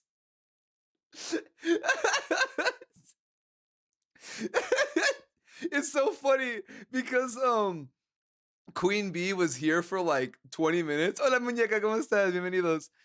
Queen Bee was here for like not even 20 minutes, maybe like 10 minutes, and Neri was trying to sell his scroll the whole time. And I'm like, just give me a second. And he's just like, am I not supposed? Like they're like, am I not supposed to be here? Viene usted también viene aquí nomás hablando. Sí, si ocupas ayuda con cualquier otra cosa, nomás me dejas saber. Oh, come. Hasta luego. Everybody, dude, everybody pulled up at that time. It was fucking insane. Regresa cuando quieras. We asked so nicely. Did she get a discount? That's the part that gets me. Just the fucking. Did she get a discount? Another one. You guys are sick, bro. You guys are fucking sick. Thank you. Absolutely. Hi. How's it going? Me dijeron que hablas español. Sí, también. Dude, I had no idea she spoke Spanish, dude. That fucked me up. I had no idea she spoke Spanish. That shit was insane. When she pulled up with the Spanish, I was like, what the fuck? Qué bien. Salsa in the background? Yeah, because Salsa fucking brought her here. He's like, sí, es que él también habla español. And like, he's the one that brought her here. And he's just in the background. And then the funniest part, Mimi's right fucking here. The person I'm going to marry in the future is right fucking there, dude. Mira, para que no nos Sí, entiendan. vas a tener buen compañía aquí, muy buena conversación con ella. Language of another continent. Let me help. Mind you, this is like the busiest my pawn shop ever was, dude. It was nonstop. People are pulling up to the fucking pawn shop nonstop, and I'm trying to keep it fucking together, dude. I'm trying to keep this shit together. It's real quick because he was here, and then I'll be right with you. Ay, Salsa, hola, ¿cómo estás? Welcome in. And then this fucking Mimi just standing there. All right, Matthias, why don't you come upstairs and we can talk business real quick, right? Yes, of course. Dude, the fact that the whole thing happened, like there's like some poetic bullshit about. Thank you. Absolutely, like I'll be right with you. Ay, Salsa, hola, ¿cómo estás? Welcome in. Just seeing the fact that it's just like right there while this shit's going down. I don't know why that shit's making me laugh. Oh my god, dude. It's like Lily said, Mimi was like always there. It's just like always in the background. It's like fuck. What an interesting time. What do we got here?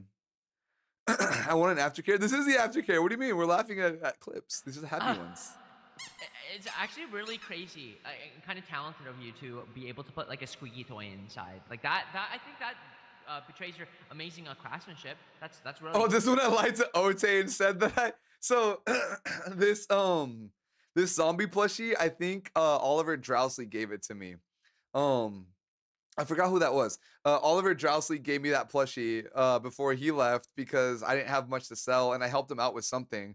And then I took it upstairs and I lied to Ote, and I'm like, oh yeah, I killed a zombie and I stuffed it myself. Cool. That's really skillful of you. Yeah. You wanna try? Thank you for the hydrate. Try squeaking it.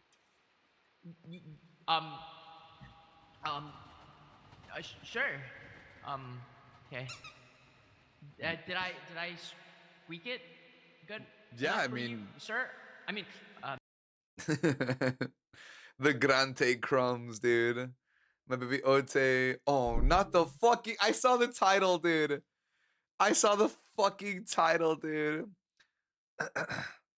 My fuck ass 12. That was somehow snuck into my name. You are number 12. que quizás te interese. Oh, a lo mejor sí puedo ver las máscaras. Aquí sí se venden mucho las máscaras. Oh, si te interesa. Sí. Un especial. Oh. Un especial miel. Insane, dude. De buena calidad, hecha por mí. This is when Neri walks in. This is when Neri walks in. Hello? ¿Te interesas también?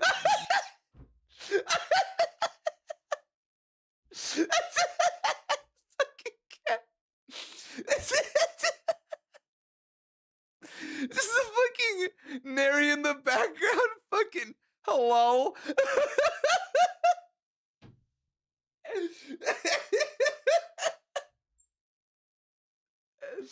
Oh fuck, dude. I'm sick, dude. I'm sick. Neri's always at the wrong place at the wrong time. Dude, fucking for real, dude. It was so funny. You know what's crazy too? You know what's crazy, lore? Gran held onto that fucking honey. Gran held onto that honey, and you know who we gave that honey to? You know who we ended up giving that honey to? He gave it to Mimi when they needed it for like color magic stuff. So he held onto that forever. And then I remember Mimi was just like, what is this? Like, or like, are you gonna keep this? Or like what or like I forgot what it was that was said exactly, but it's just kind of like what is this? I'm just like, I don't want to talk about it. just fucking take it. Like, I don't want to. Because like also at that point was like the point that Gran had like at least some semblance of like feelings. So it's like you know what? This is me moving on. I don't want to talk about it. Just fucking take it, dude. Just fucking take it. Like I don't want to look at this anymore. It's so funny. Oh my god, we have other people's POVs in here. Yes, I'm actually so excited to see other people's POVs. I'm so happy that people shared clips from other POVs. Hold on, I'm gonna see if I can open the rest of these because we got quite a few to go through, and then we'll call it after that one. So this one's here. This one goes here. This one goes here. This one goes. Holy fucking clips, almighty! I am glad that everybody shared the clips though. We have a lot to go over. Oh, this is fucked up. Oh, this is fucked up. Oh, you guys are fucked up. Oh, you guys are fucked up. Oh, you guys are fucked up. I'm getting like glimpses of what the clips are, and you guys are fucked up. You guys are evil. You guys can't blame me for this. I didn't pick any of these clips, by the way. All right. My face is red. I can't laugh anymore. Oh, well, that's good. That's good because this next one's not gonna have you laughing. This next one's not gonna have you laughing. So,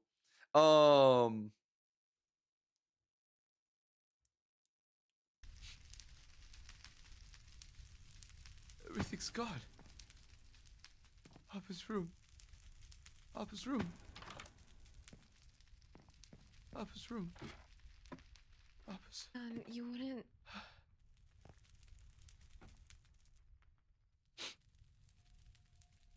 It's gone.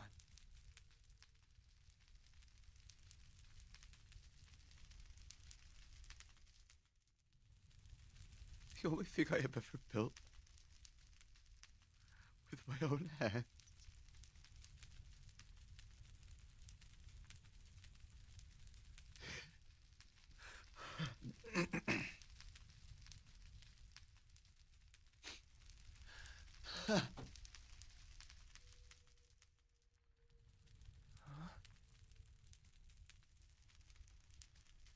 Welcome home, girl. Oh, dude, that's wild. That's wild. That's insane, bro. Welcome home, Gran, indeed. What a scene that was, dude. What a scene that was. But see how I said like the person that was always there and like why they're like, oh, like why did you turn away from Appa? That's kind of why. Because Mimi's character was there like the whole time, you know. I wonder who sent that in. So it's like Mimi was always there for Gran like at his lowest, you know. So that's what we have. What the fuck? This get the fuck out of here. Click the wrong button. But yeah. Point at Cosmic. Everybody point at Cosmic. All right, next one. Which one's this one? The word about Selene.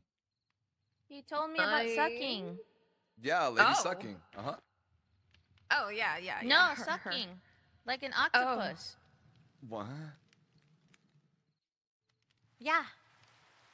I think I need to have a talk with Ote about. They said favorite animal is octopus. Ote, you wanna? Ote. Tay, you wanna discuss this right now? Chop chop.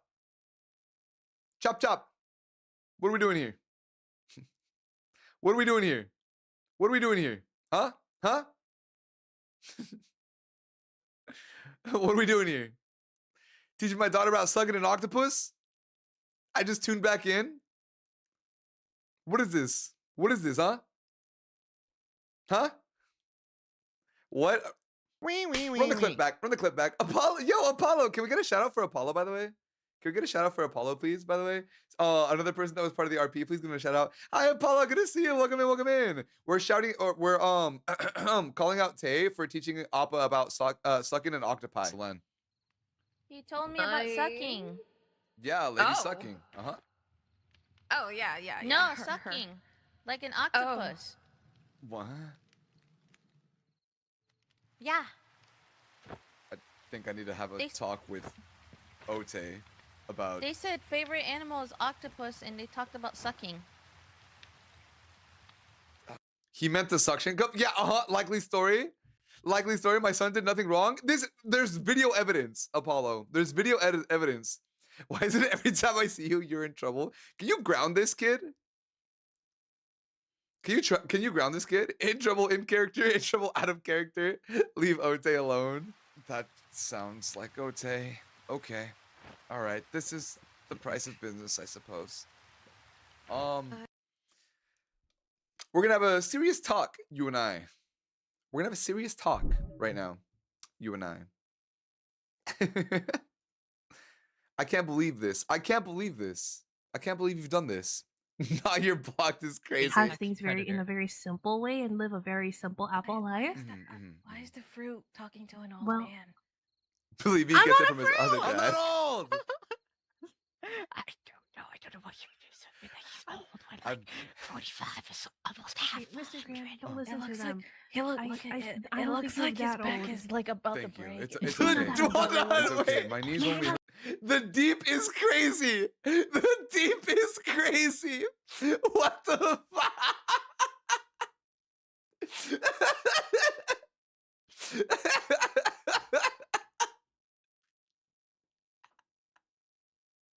That's insane. That's fucking insane. Wait. Oh my god, bro. Love that. Love you for that one, Ruda. That was good. That was good. That was top tier. That was top tier. By the way, this was the other character that Gran might have ended up with in an alternate dimension. This is the other character that, depending on how things would have ended up with, or at least become very close friends with. So, I see you let your normal voice out for a little bit. Oh my god. My turn. My turn. Time to fight. My turn. My turn. I need to get them into the. Close it. Close it. Close it. Close it. My turn. No. You're gonna have to pick me up. I hope you know that. Dude, the portal spell was my best investment ever, dude. The portal spell was my best investment ever. The amount of times that I fucking portaled immediately. I got PTSD because of that spell. I never got to learn that my magic sucked, dude. This was my favorite spell, and it was a level 1, dude. I used to play a game where I try to portal Saru in as many different ways as possible. So like insta portal them. I think once I made a summon and the summon pushed Saru into the portal. The other time I made them fall into the portal. The other time they ran into the portal. I wanted to see like how many different variations of getting them to run into the portal I could do, to the point where like if I looked in any direction, like towards the sky, they would think I'm summoning a portal and start running. Dude, this is so funny. I see you let your normal voice out for a little bit. Oh my god. My turn. My turn. Time to fight. My turn. Dude, look at them fall. Just seeing them falling in the background, dude. Seeing them zoop, and then just the body falling in the background. So I was going through it, not gonna lie, me and Drax did not help at all, dude. You guys were so funny. I saw it through Tina's POV.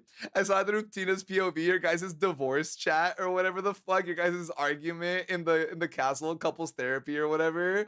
Oh my god, that she was speaking. Hi Softo, by the way. Welcome in. I need to rewind this just to see Saru's fucking teleport into the void. My turn. Oh. How easy it is to get them into the. Oh, close it. Oh, damn it. Oh my god, insane. Hello Tay's morning newspaper. How are you doing today? I hope you're having a good day. By the way, chat, hold on. Actually, can I get a shout out for Softo, by the way? They're the one that designed Gran's ballroom outfit. They're the ones that designed Gran's ballroom outfit. A super talented artist. So please, if you can, check them out. Support their art. Really, really cool. Yeah.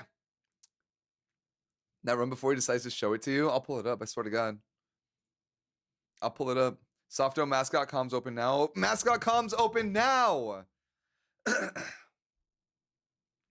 They have comms open. Go commission Softo. So that way Softo can go commission more Yume art of themselves and Shiki. Your commissions directly feed into Softo's Yume commissions. You're funneling and funding the Yume pipeline. It's so good. It's so good. I saw, don't think I didn't see, by the way, Softo, the moment that I commissioned you for my art, for the ballroom art, the moment I commissioned you and paid you, I saw your post where like, I just got paid. I could go buy more Yume art. I was gonna comment and say I'm so proud to be funding the Yumes, but I chose not to. I chose to be kind. So now I'm calling you out on stream instead.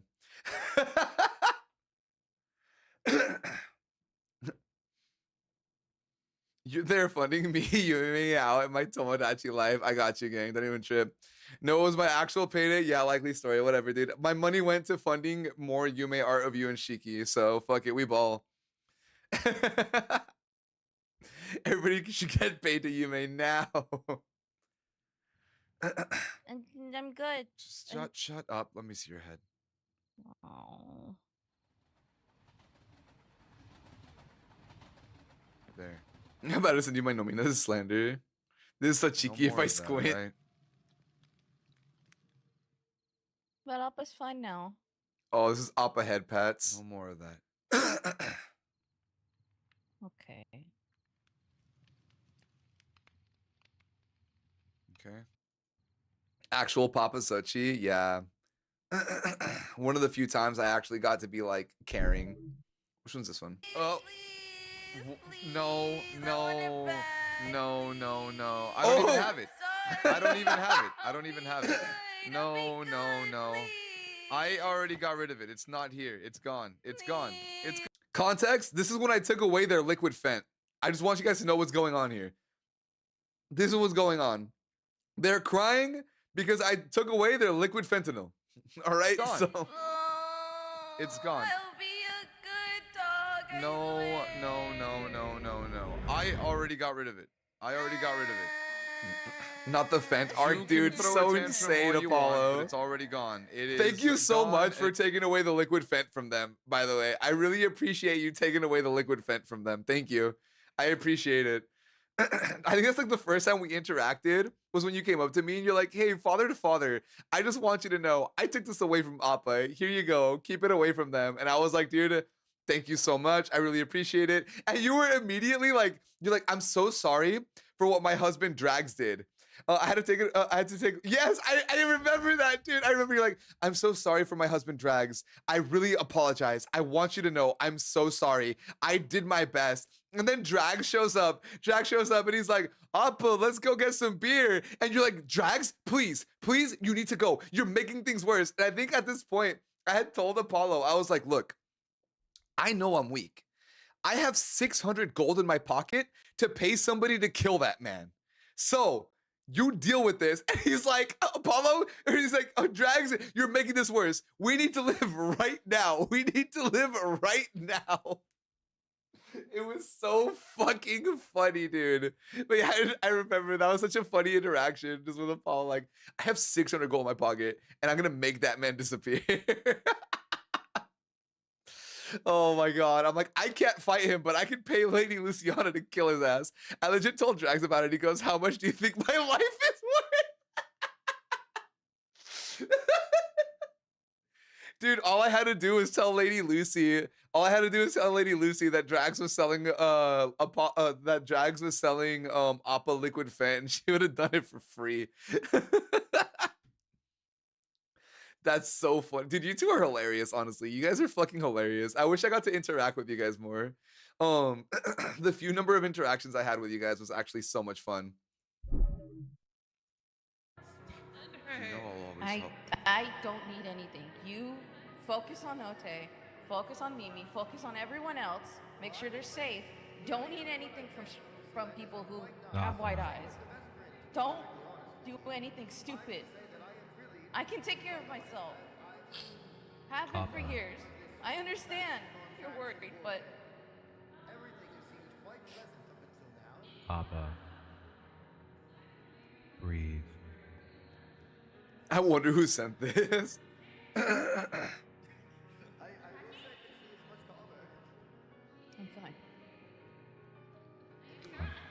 Let's get some fresh air. Yes, sir.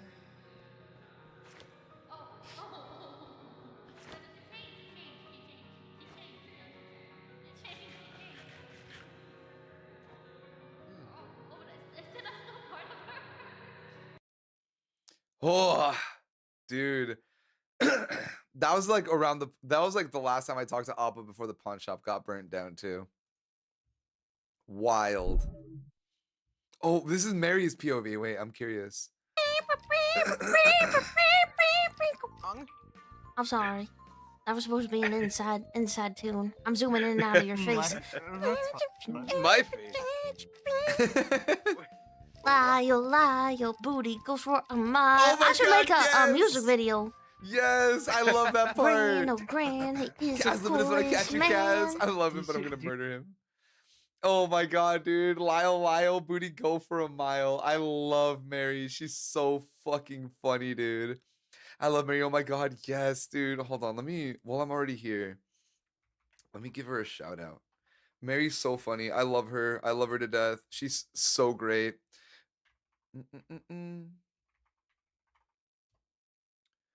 If you haven't, please go check out Mary. Please go follow Mary. She was the owner of the Uma Cafe. Such a good time. Oh my god, this is the clip with Neri. Oh my god, this is the one where he thinks that I'm cheating. Oh fuck. What? Neri. Oh gosh. Am I interrupting something? No. Oh, wow. Absolutely not. Neri, this is your place. We're in your place. I mean, this isn't anything, is it? You have a life. No, Neri, it's not like that. It's not. On a rooftop by your. Okay. It's not what it looks like.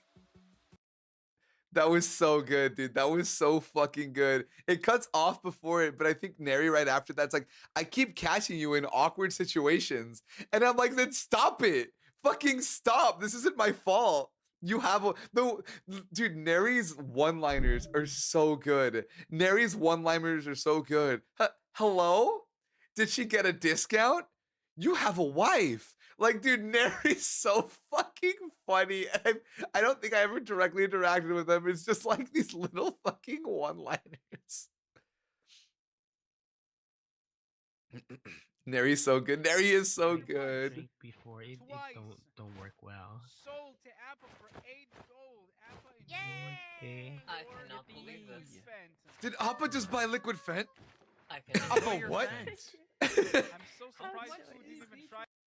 Dude, legit, I didn't know what was going on. I had just walked into the ¿cómo se llama?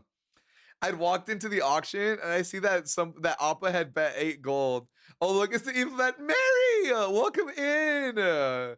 Welcome in, the Uma of the Hour. This is Mary. We just watched the clips of your Lyle Booty Go for a Mile clip. Good to see you. Oh, can't believe the entire server was on Fent. The entire server was on Fent. Mary, you want to see something evil? Mary, do you want to see something evil? I've been having this really weird dream. I see the faces of people that I don't recognize. Flashes of places that I've never been. And memories of somebody that I don't know. Whenever I wake up, it's all gone. But these feelings are so real. I don't understand. I keep imagining adventures I've never been on.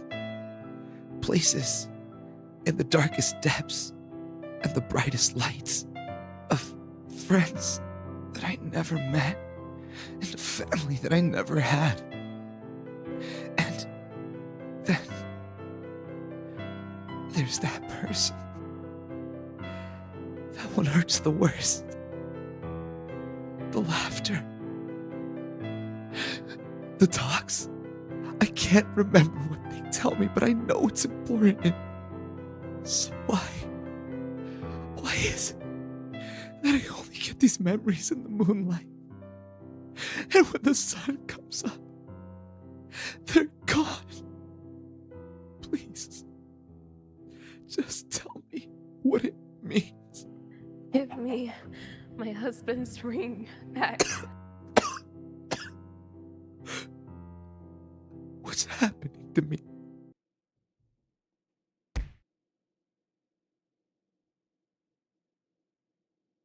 Well, can we please go crush it with Uma Hoops? I swear to God. Why does it keep going? I'm gonna get you. I'm gonna get you. I'm gonna get you. Also, Sophie, hola, ¿cómo estás? Thank you so much for the follow. Welcome in. Wee. You need to die. Help! They're after me. What is wrong with you? That was great. Thank you. I'm glad you enjoyed it. I'm crying. How dare you? I'm sorry. Why am I getting sad? This is late. This is late at night, man. Oh fuck, dude. Ah, shit. Okay. Let me give you guys the TLDR. Because I know a lot of you guys didn't don't know like the lore all the way through. After Gran and Mimi got married, Mimi had to wipe Gran's memories to try to cure him of the illness that he had. So he became somebody else. And at the end of the day, Gran, it didn't work. He still ended up dying, and he would have nightmares, or essentially nightmares to him, of the people that he knew, but he could never remember them. So he just remembered like the feelings. His body still had the feelings ingrained in him, and he ended up pretty much dying like alone and confused with nobody and none of the memories. Time to say hi to my friend Sochi. I was shot 1,000 times now. Just say you hate Mimi. What do you mean? I died sad and alone. What the fuck? I died sad and alone. No. Stop. What is with you guys making such sad backstories? Listen. Just put it away. This is me trying to take away Appa's liquid Fent now. Save me from this man insane. I don't want to do anything.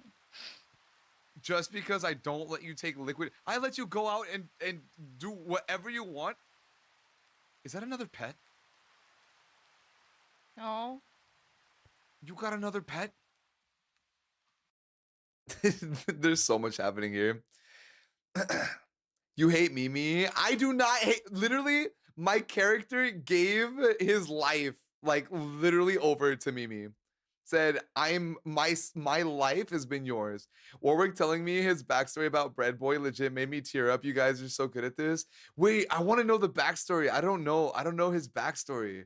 I need to check that out. There's so many POVs I still haven't seen. No. No, my whole no. No.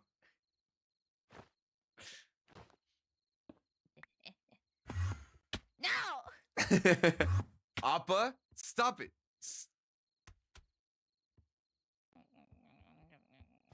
Let me have no fun. Just Appa because wants I'm not letting you. This was all, by the way, this was like the whole day worth of me stopping them from Liquid Fent. There's so much I couldn't keep track of it all. There was so much. I was dropping by to say hello. I hope you have a good stream. And you're, oh, thank you. I don't know if that's a thank you. But get some rest, Mary. Okay, que tenga bonita noche. I hope you have a wonderful night. Have a good night. My character was basically the loving dad of the group. My husband got me into a lot, and I mean a lot of trouble. Dude, every time I watched your guys' POV, some shit was going down because of drags, and I was here for it. And I didn't even say something. Oh my god. Fuck? This one was so funny. This is when I couldn't understand why I was moving so fast. Dude, I was trying to be at the auction and I was like sipping all fucking over the place. I couldn't control myself. And I didn't even say something. What the fuck? What the fuck? Dude, it was so funny. What is happening? We broke up twice. Twice? Dude, what the hell? I remember the first time you guys broke up. I didn't know about the second time. I didn't know about the second time. To the outside and didn't want to block it for them. And you know, most of the time this place is vacant. I'm mostly downstairs. So Telenovelas, happening real. Yuval, thank you so much for the follow. Welcome in. Wee. Yeah. Good job, Appa. Did you know that horse? What Yeah, was I that? go drink now. Yeah. I just really wanted an Wait. upgrade. Some people here have been Wait a minute. No. Oh, this one was so good. This one was the one where I was like really proud. I was really proud of Appa for like selling their dragon armor and making like good money.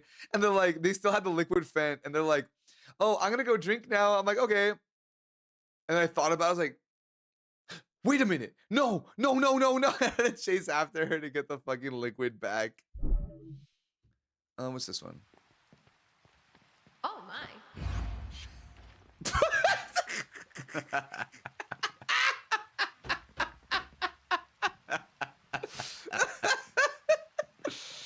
Oh, I'll never get told.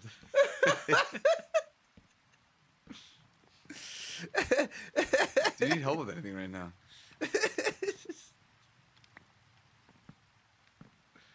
Oh my god, dude. He did this. There's no way you did that to me, Sochi. Get your hands back over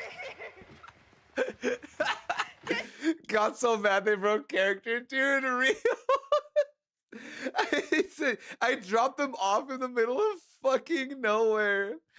Galife's been posted in case you want to go look. Oh yeah. Please go check it out. Please check out Softo's amazing art. Please. They made me look sexy, dude. I love the few times I broke. This one was so good because you walk in and like you say, "Oh wait, I didn't even see this again." Oh my. It's the fucking oh my god.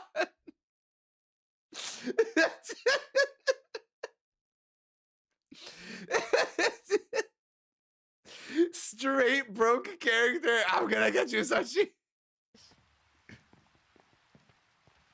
Oh my. Oh my fucking god, dude. Oh, that never gets old. I don't even know where I sent you, honestly. Now that I think about it, I don't even know where that portal sent you. Do you need help with anything right now? I have no idea where I even sent that. You're just fucking gone, like nowhere nearby. He did this. There's no way you did that to me, Sochi. Get your hands back over here. Get your hands back over here. Oh my god. That was so fucking funny. That was so fucking funny. Oh, you guys are fucked up. Oh, you guys are fucked up, man. You guys are fucked up. You guys are fucked up. I have to say. I didn't pick any of these clips, bro. I didn't pick any of these clips. You guys are fucked up.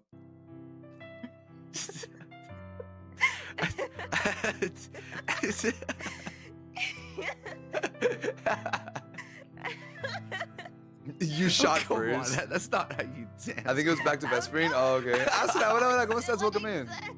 We didn't do was dancing. It was really fighting. Come on. Even I know this isn't how it goes. Come on. Oh, dude. Dude, that's so fucking evil, man. That's so fucking evil. What we could have had, you guys did have it for a little bit. You guys did have it for a short time, for a short while. Oh man. You were evil first. This was such a wholesome moment. What do you mean? My Shayla's. Where are you going? I just saw something in the sky that's Damn, pink. man. I just saw something in the sky that's pink. Follow Sky. the sound of my voice. Okay, fine. Fine. Let's never This play a fuck-ass puzzle game island. together because I know we're not going to succeed. No. I found the puzzle. I found the puzzle piece. It was broken. That is not my... I did everything right. Wait. The Sky Island never I think I existed. see it. I'm No. not even joking. I'm not even joking. Get me out of here right now. Sir, you're seeing things. Sir, you're seeing things. Sir, you're seeing things. Sir, No, get me out of here right now. I'm coming, I'm It's coming, the I'm halluc- coming, I'm coming, I'm Get coming. me out of here. I I'm think coming, I see give it. me a Oh my second. god, it came to me. Damn, the God. I think he was onto the line. You just dig me out of here right now. Where the I know fuck where are I need you? to go. Hold on. I'm crying. I'm gonna be Okay, so context. This moment was completely out of character. That was an out of character moment. I wasn't streaming, I think. I wasn't streaming at this point. It was like late at night and I was like trying to find the fuck ass Sky Island and I got killed and my body glitched into the ground and I saw a place on the world map that looked like the island and I was like, please, like, fucking dig me out of here. Like, you can hear, like, I'm not in Gran's character. I'm just Sochi, like, at that point. But I was just like, you need to fucking get me out of here. Like, oh my god. Okay, two more. Dos más. Ow, motherfucker. It was worth it. You know what?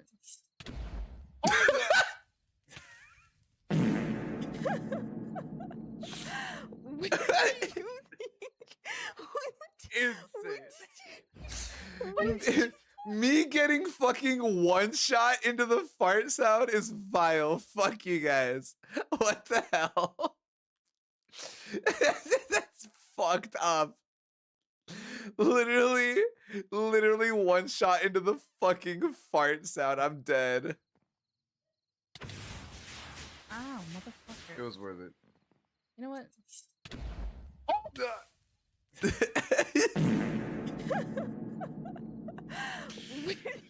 That's ridiculous, dude.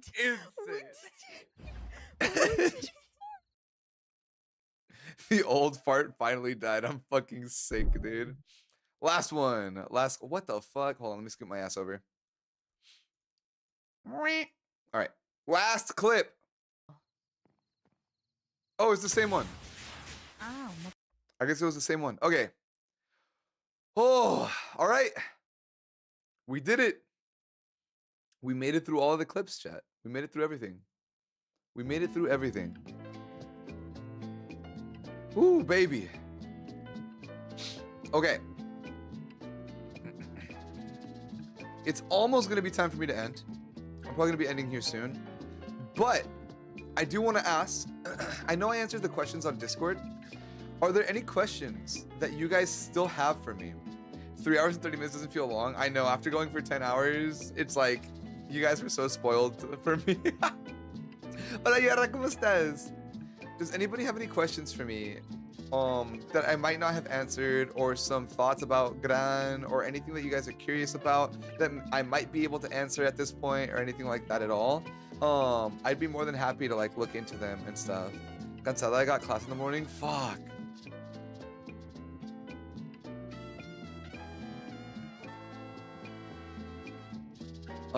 I hope you have a better one though. Here, I'm gonna pull up the credits though. Sadu sent me the credits.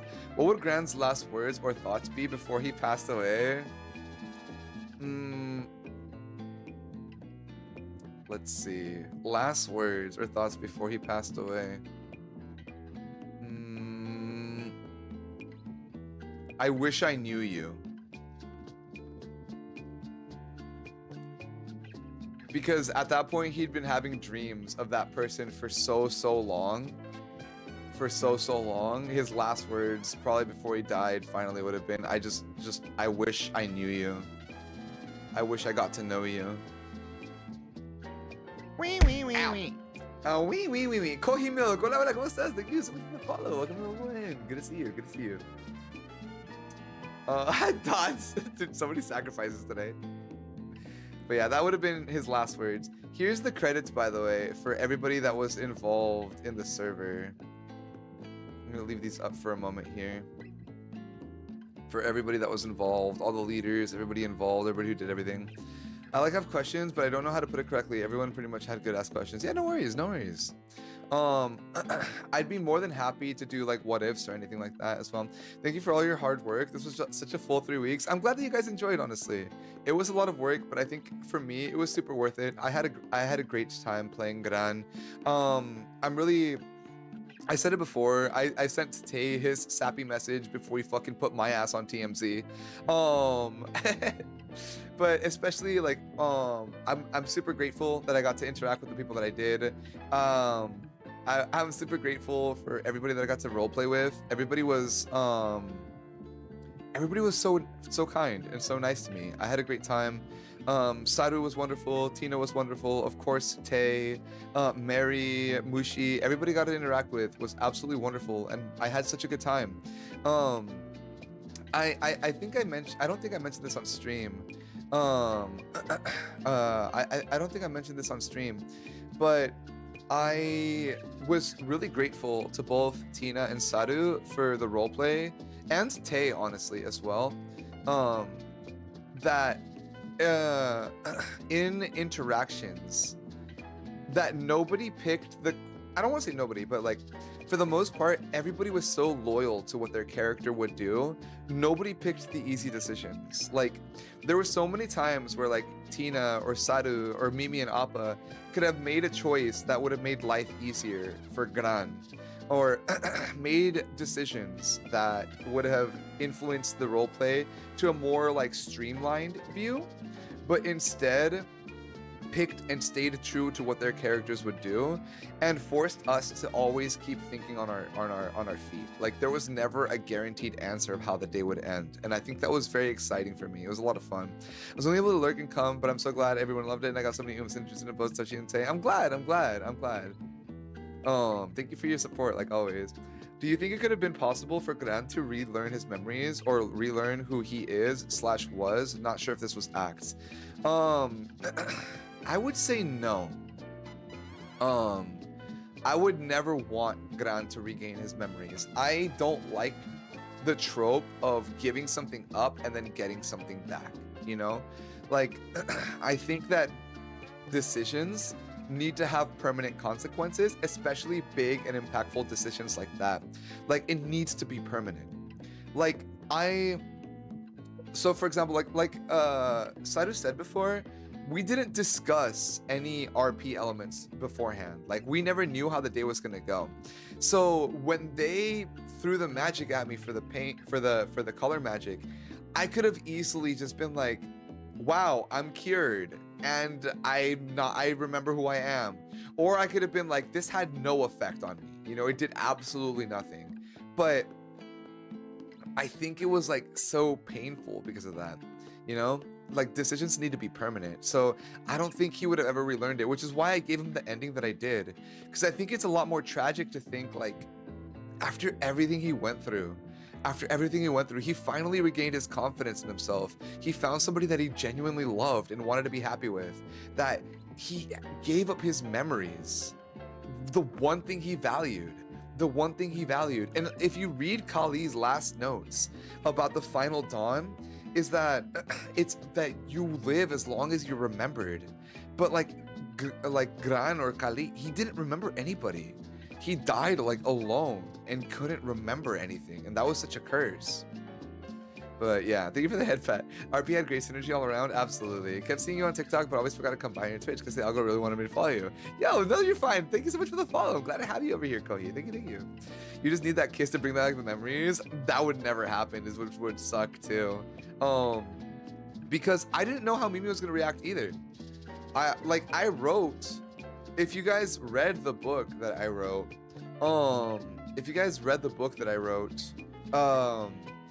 you would see that I wrote it originally to myself. Like, hey, Gran, I am Gran. I'm the past Gran talking to you, future Gran. But like, I gave my life to Mimi. So the moment that my memory was erased, it was in their hands to decide what to do with my life.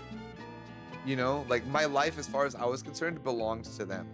And they chose to not have anything to do with the new me because that's not the man they fell in love with, which is valid. So I wrote that book with the intention of me reading it again and hopefully learning to be Gran again, but they didn't want to love the new Gran. They didn't want to love the new blank slate. They had fallen in love with the person that was before. I remember the part in the book that said not to hurt them. Yeah, I said, I swear on Vesper, if you hurt the people that I love, I'll, you know, quote unquote, kill you myself or whatever. And oh, are you ready for this? Are you ready for the coup de grace? Are you ready for the coup de grace? Gran, before he died, in that book, swore, if you hurt the people that I care about, I will kill you myself. I swear on Vesper that I will kill you. He hurt Mimi, the person he loved, most of all. And when the memories came back, so did the sickness.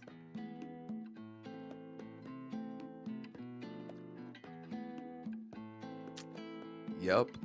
Ouch! I'd like to think that a little part of Gran still... I hate it here. I'd like to think that a little part of Gran still lives within Kali and is like screaming. Ouch! Is like screaming from the depths. Like those dreams that he had is Gran screaming. Gran like clawing, trying to make his way out, but he cannot. He's stuck in there, screaming, yelling, trying to get him to remember, but he can't. So he kills him with the illness that was always inside. He made a promise. If you ever hurt the ones that I love, I'll kill you myself. And he held up his end of the bargain. In his own way, he got his redemption. Mods end the stream right now. Why are you pinging me today? Feel strong, man. Someone sacrificed Shachi. Oh my god, bro. But yeah, that was my thought. Travis, explode this guy's PC. Suckety, no. But that's what I'd like to think. That's why that cough came back. That's why the disease came back. Because here's the way that in my head that I figured the magic would work. The magic was magic of time and sealing. Because as far as I was concerned and what I had learned about the color magic was that color magic could seal things. So what it did, and that's why, like, it's not just an ass pull of like, you're gonna forget your memories. What I like to think that it does is it took everything that made Gran him, including the sickness, every part of him, and sealed it away inside of him. It was just a very strong seal, which is what ended up, you know, happening. I feel like I made it to the book party on the last chapter. What's going on? What's happening? Why is it so dramatic? Even I gasped. There was like a lot of lore that went into it. Jarvis exploded, man. That was my sacrifice. That meant something. Thank you for your first sacrifice. If Gran could change one thing about himself, what do you think he would change? You can't say sickness. Probably his inability to understand other people. He would probably want to understand what other people were going through and understand like other people on a deeper level. I think that's probably what he would want to change. You're so good at writing angst. I'm jealous. Thank you. It comes naturally to me. I love you, but like this past week, you have been insufferable. Oh man, dude, I'm so sorry. I'm so sorry. But yeah, that's basically it. Unless you have any more questions, how about we make it happy stories for the next season, please? I got you, gang. Don't even trip. I got you. I agree. He stays blocked. He stays blocked. Can I borrow your brain to make my edit idea better? I got you. Gotta head to bed. Good night. I hope you explode. Thank you, Softo. I appreciate it. When I nudge you, Softo, have a good night. But holy shit, man. Like, I have to say, I had so much fun playing Gran. I had such a good time being Gran. As painful of a life that Gran led, I do believe that he got stuff done that he needed. I loved Gran. He was so cool. Oh my god, wait, hold on, let me give you a shout out. Right now. Thank you so much, Lily, for giving Lux a shout out. Thank you. My favorite scammer. Wait, Lux, you want to see something cool? You want to see Gran's ending? I can show it to you right now. I can show you Gran's ending. Lux mentioned. Lux, yippee. Oh my god, please, I got you. I've been having this really weird dream. I see the faces of people that I don't recognize. Flashes of places that I've never been. And memories of somebody that I don't know. Whenever I wake up, it's all gone. But these feelings are so real. I don't understand. I keep imagining adventures I've never been on.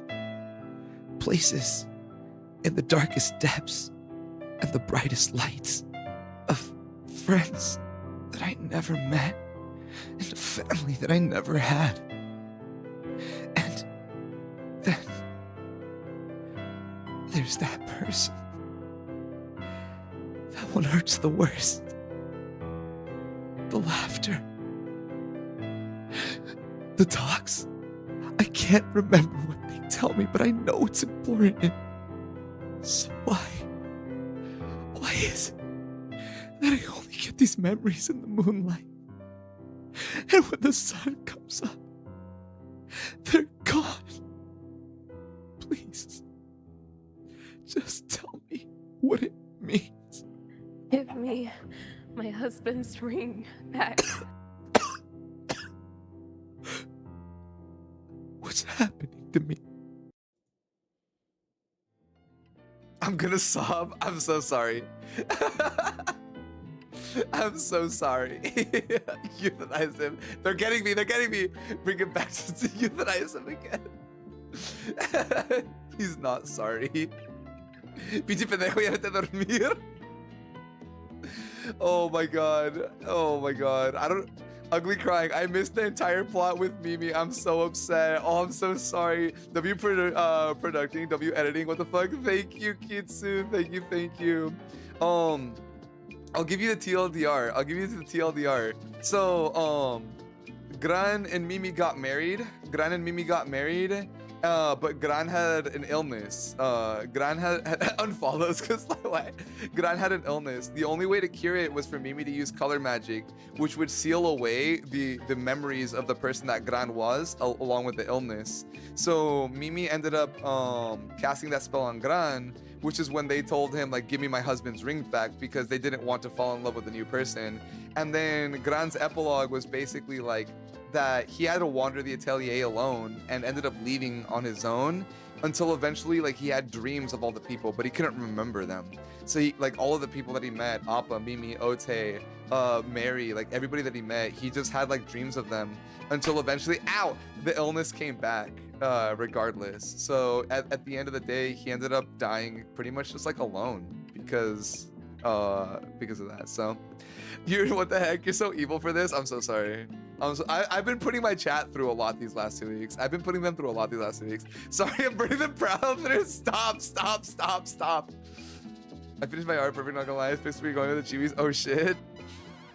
But no, thank you so much, Lux, for helping host this. I'm really glad that you gave me a place to create such a character, and I loved your character. I loved everybody in the world. Thank you so much for helping do all of this and create such a wonderful world with all these wonderful people. I was so excited to see you take part. I was telling them, like, the chat, that I was so happy that I got invited. I love role playing. I'm brand new to role playing servers and stuff. Like I do D&D outside of RP or outside of this stuff, but I've never done like a full RP. But I'm a huge fan of lore, and I'm a huge fan of writing. Such a creative person. I'm glad to share space. Thank you. I'm so glad. I'm so glad that you guys let me write the music for the waltz too, and that like I got to do so much stuff. I really appreciate it. I can't wait till the 3rd season. I can't wait. D&D, ice emoji. I love D&D. Y'all can join me as Hex, join me as me Hex Sochi with our last breaths. Fuck. If Gran and Mimi knew how Gran was gonna go, do you think they would make the same choice? I don't think they would, but that's the thing. You never know. That's the thing about life, you know? Like, you never know how it's gonna turn out. Damn, my son out for blood. I was gonna say we should kill that guy, but fuck, that guy's gone, bro. That guy died alone somewhere in a ditch. Sorry. But yeah, don't even kill him. Just cast an IBS curse on him. Shachi, cállate.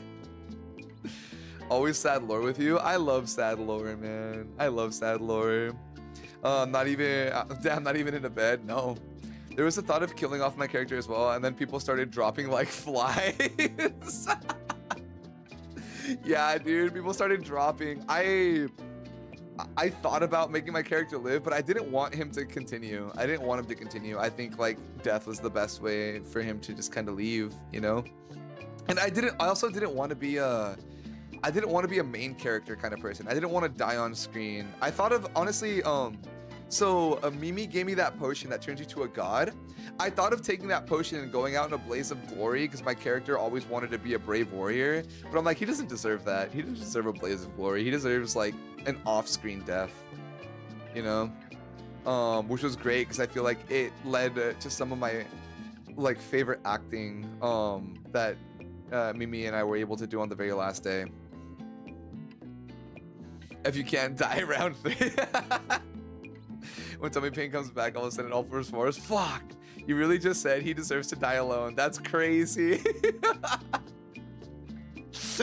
She's tired, dude. Everyone's so fucking tired.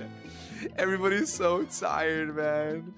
No, but yeah, that was my character. A lot of emotions, a lot of stuff going on. But thank you guys so much for like taking part.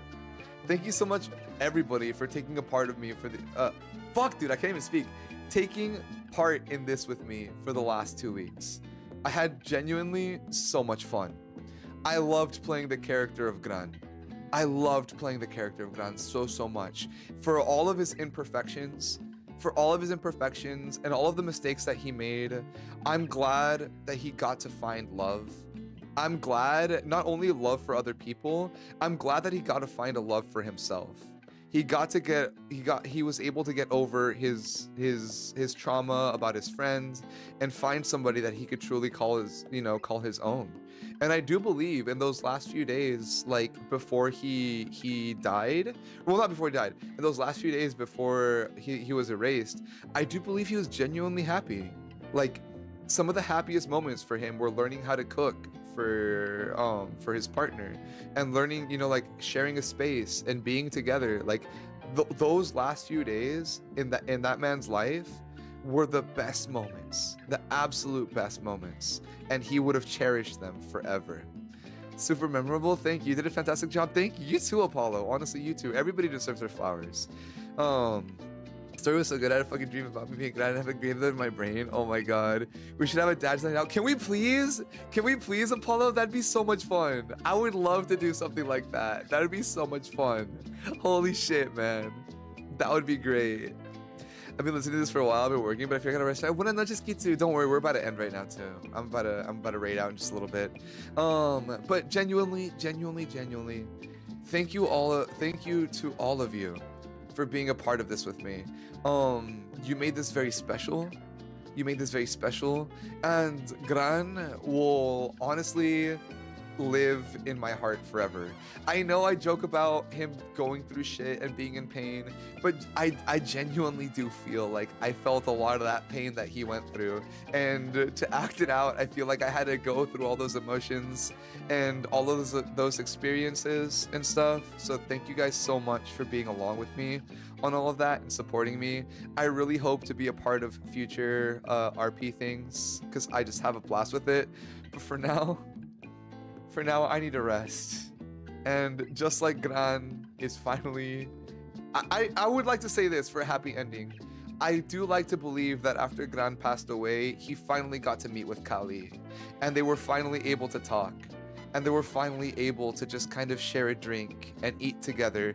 Not as Gran chasing Kali, but as equals, as friends, as just, you know, like... they're finally able to find that kind of peace. And I know that wherever Gran is, he's in the sky telling Kali that I finally found someone for myself. You know, like Kali wanted that. He wrote that in the book. He's like, I want you to start a family. He would have been telling Kali stories about Appa and how much, you know, like she loved to play and run around, and would have been telling stories to Kali, and Kali would have been laughing at him for, you know, like not having the bravery to be the first one to go for the kiss and to like explain his emotions, but that they're sharing all of this, and he's watching Mimi and hoping that they're able to find peace, and that one day, that maybe one day, they will be reunited where they can finally live forever and have the life that they both deserve. So I do like to believe that he'll have that happy ending one day. I do wish that for him. He's been through a lot. For as an imperfect character as it is, as he was, such a human character that he was, I do think he deserves his happiness. So, and for him, Mimi was his happiness. Appa was his happiness. His friends were his happiness. So hopefully one day he finds that. So I went to the lore mode, but thank you guys. I'm gonna be ending here for today. We're gonna be raiding into Gil. Right? He's playing some Pokemon, some nice chill vibes. Show him some love and make sure you give him some support. So we're gonna be going over there. I'll be seeing you guys on Wednesday. What the fuck did I say I was doing Wednesday? What the fuck did I have scheduled for Wednesday? I don't even fucking remember. I'll see you guys on Wednesday for some shit. I don't know. I said I'd do something. What did I say I'd do? Hold on. What's my schedule? Brother, I don't even know what I'm doing. Oh, World of Warcraft! We're playing World of Warcraft on Wednesday. Alright, anyways, thank you guys so much. Ya saben, los quiero mucho. Hasta la próxima. Que tengan bonitas noches. And catch you guys later. Otsupili. Bye bye.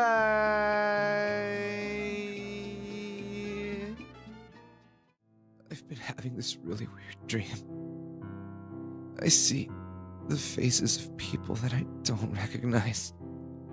Flashes of places that I've never been. And memories of somebody that I don't know. Whenever I wake up, it's all gone. But these feelings are so real. I don't understand. I keep imagining adventures I've never been on. Places in the darkest depths and the brightest lights of friends that I never met and a family that I never had.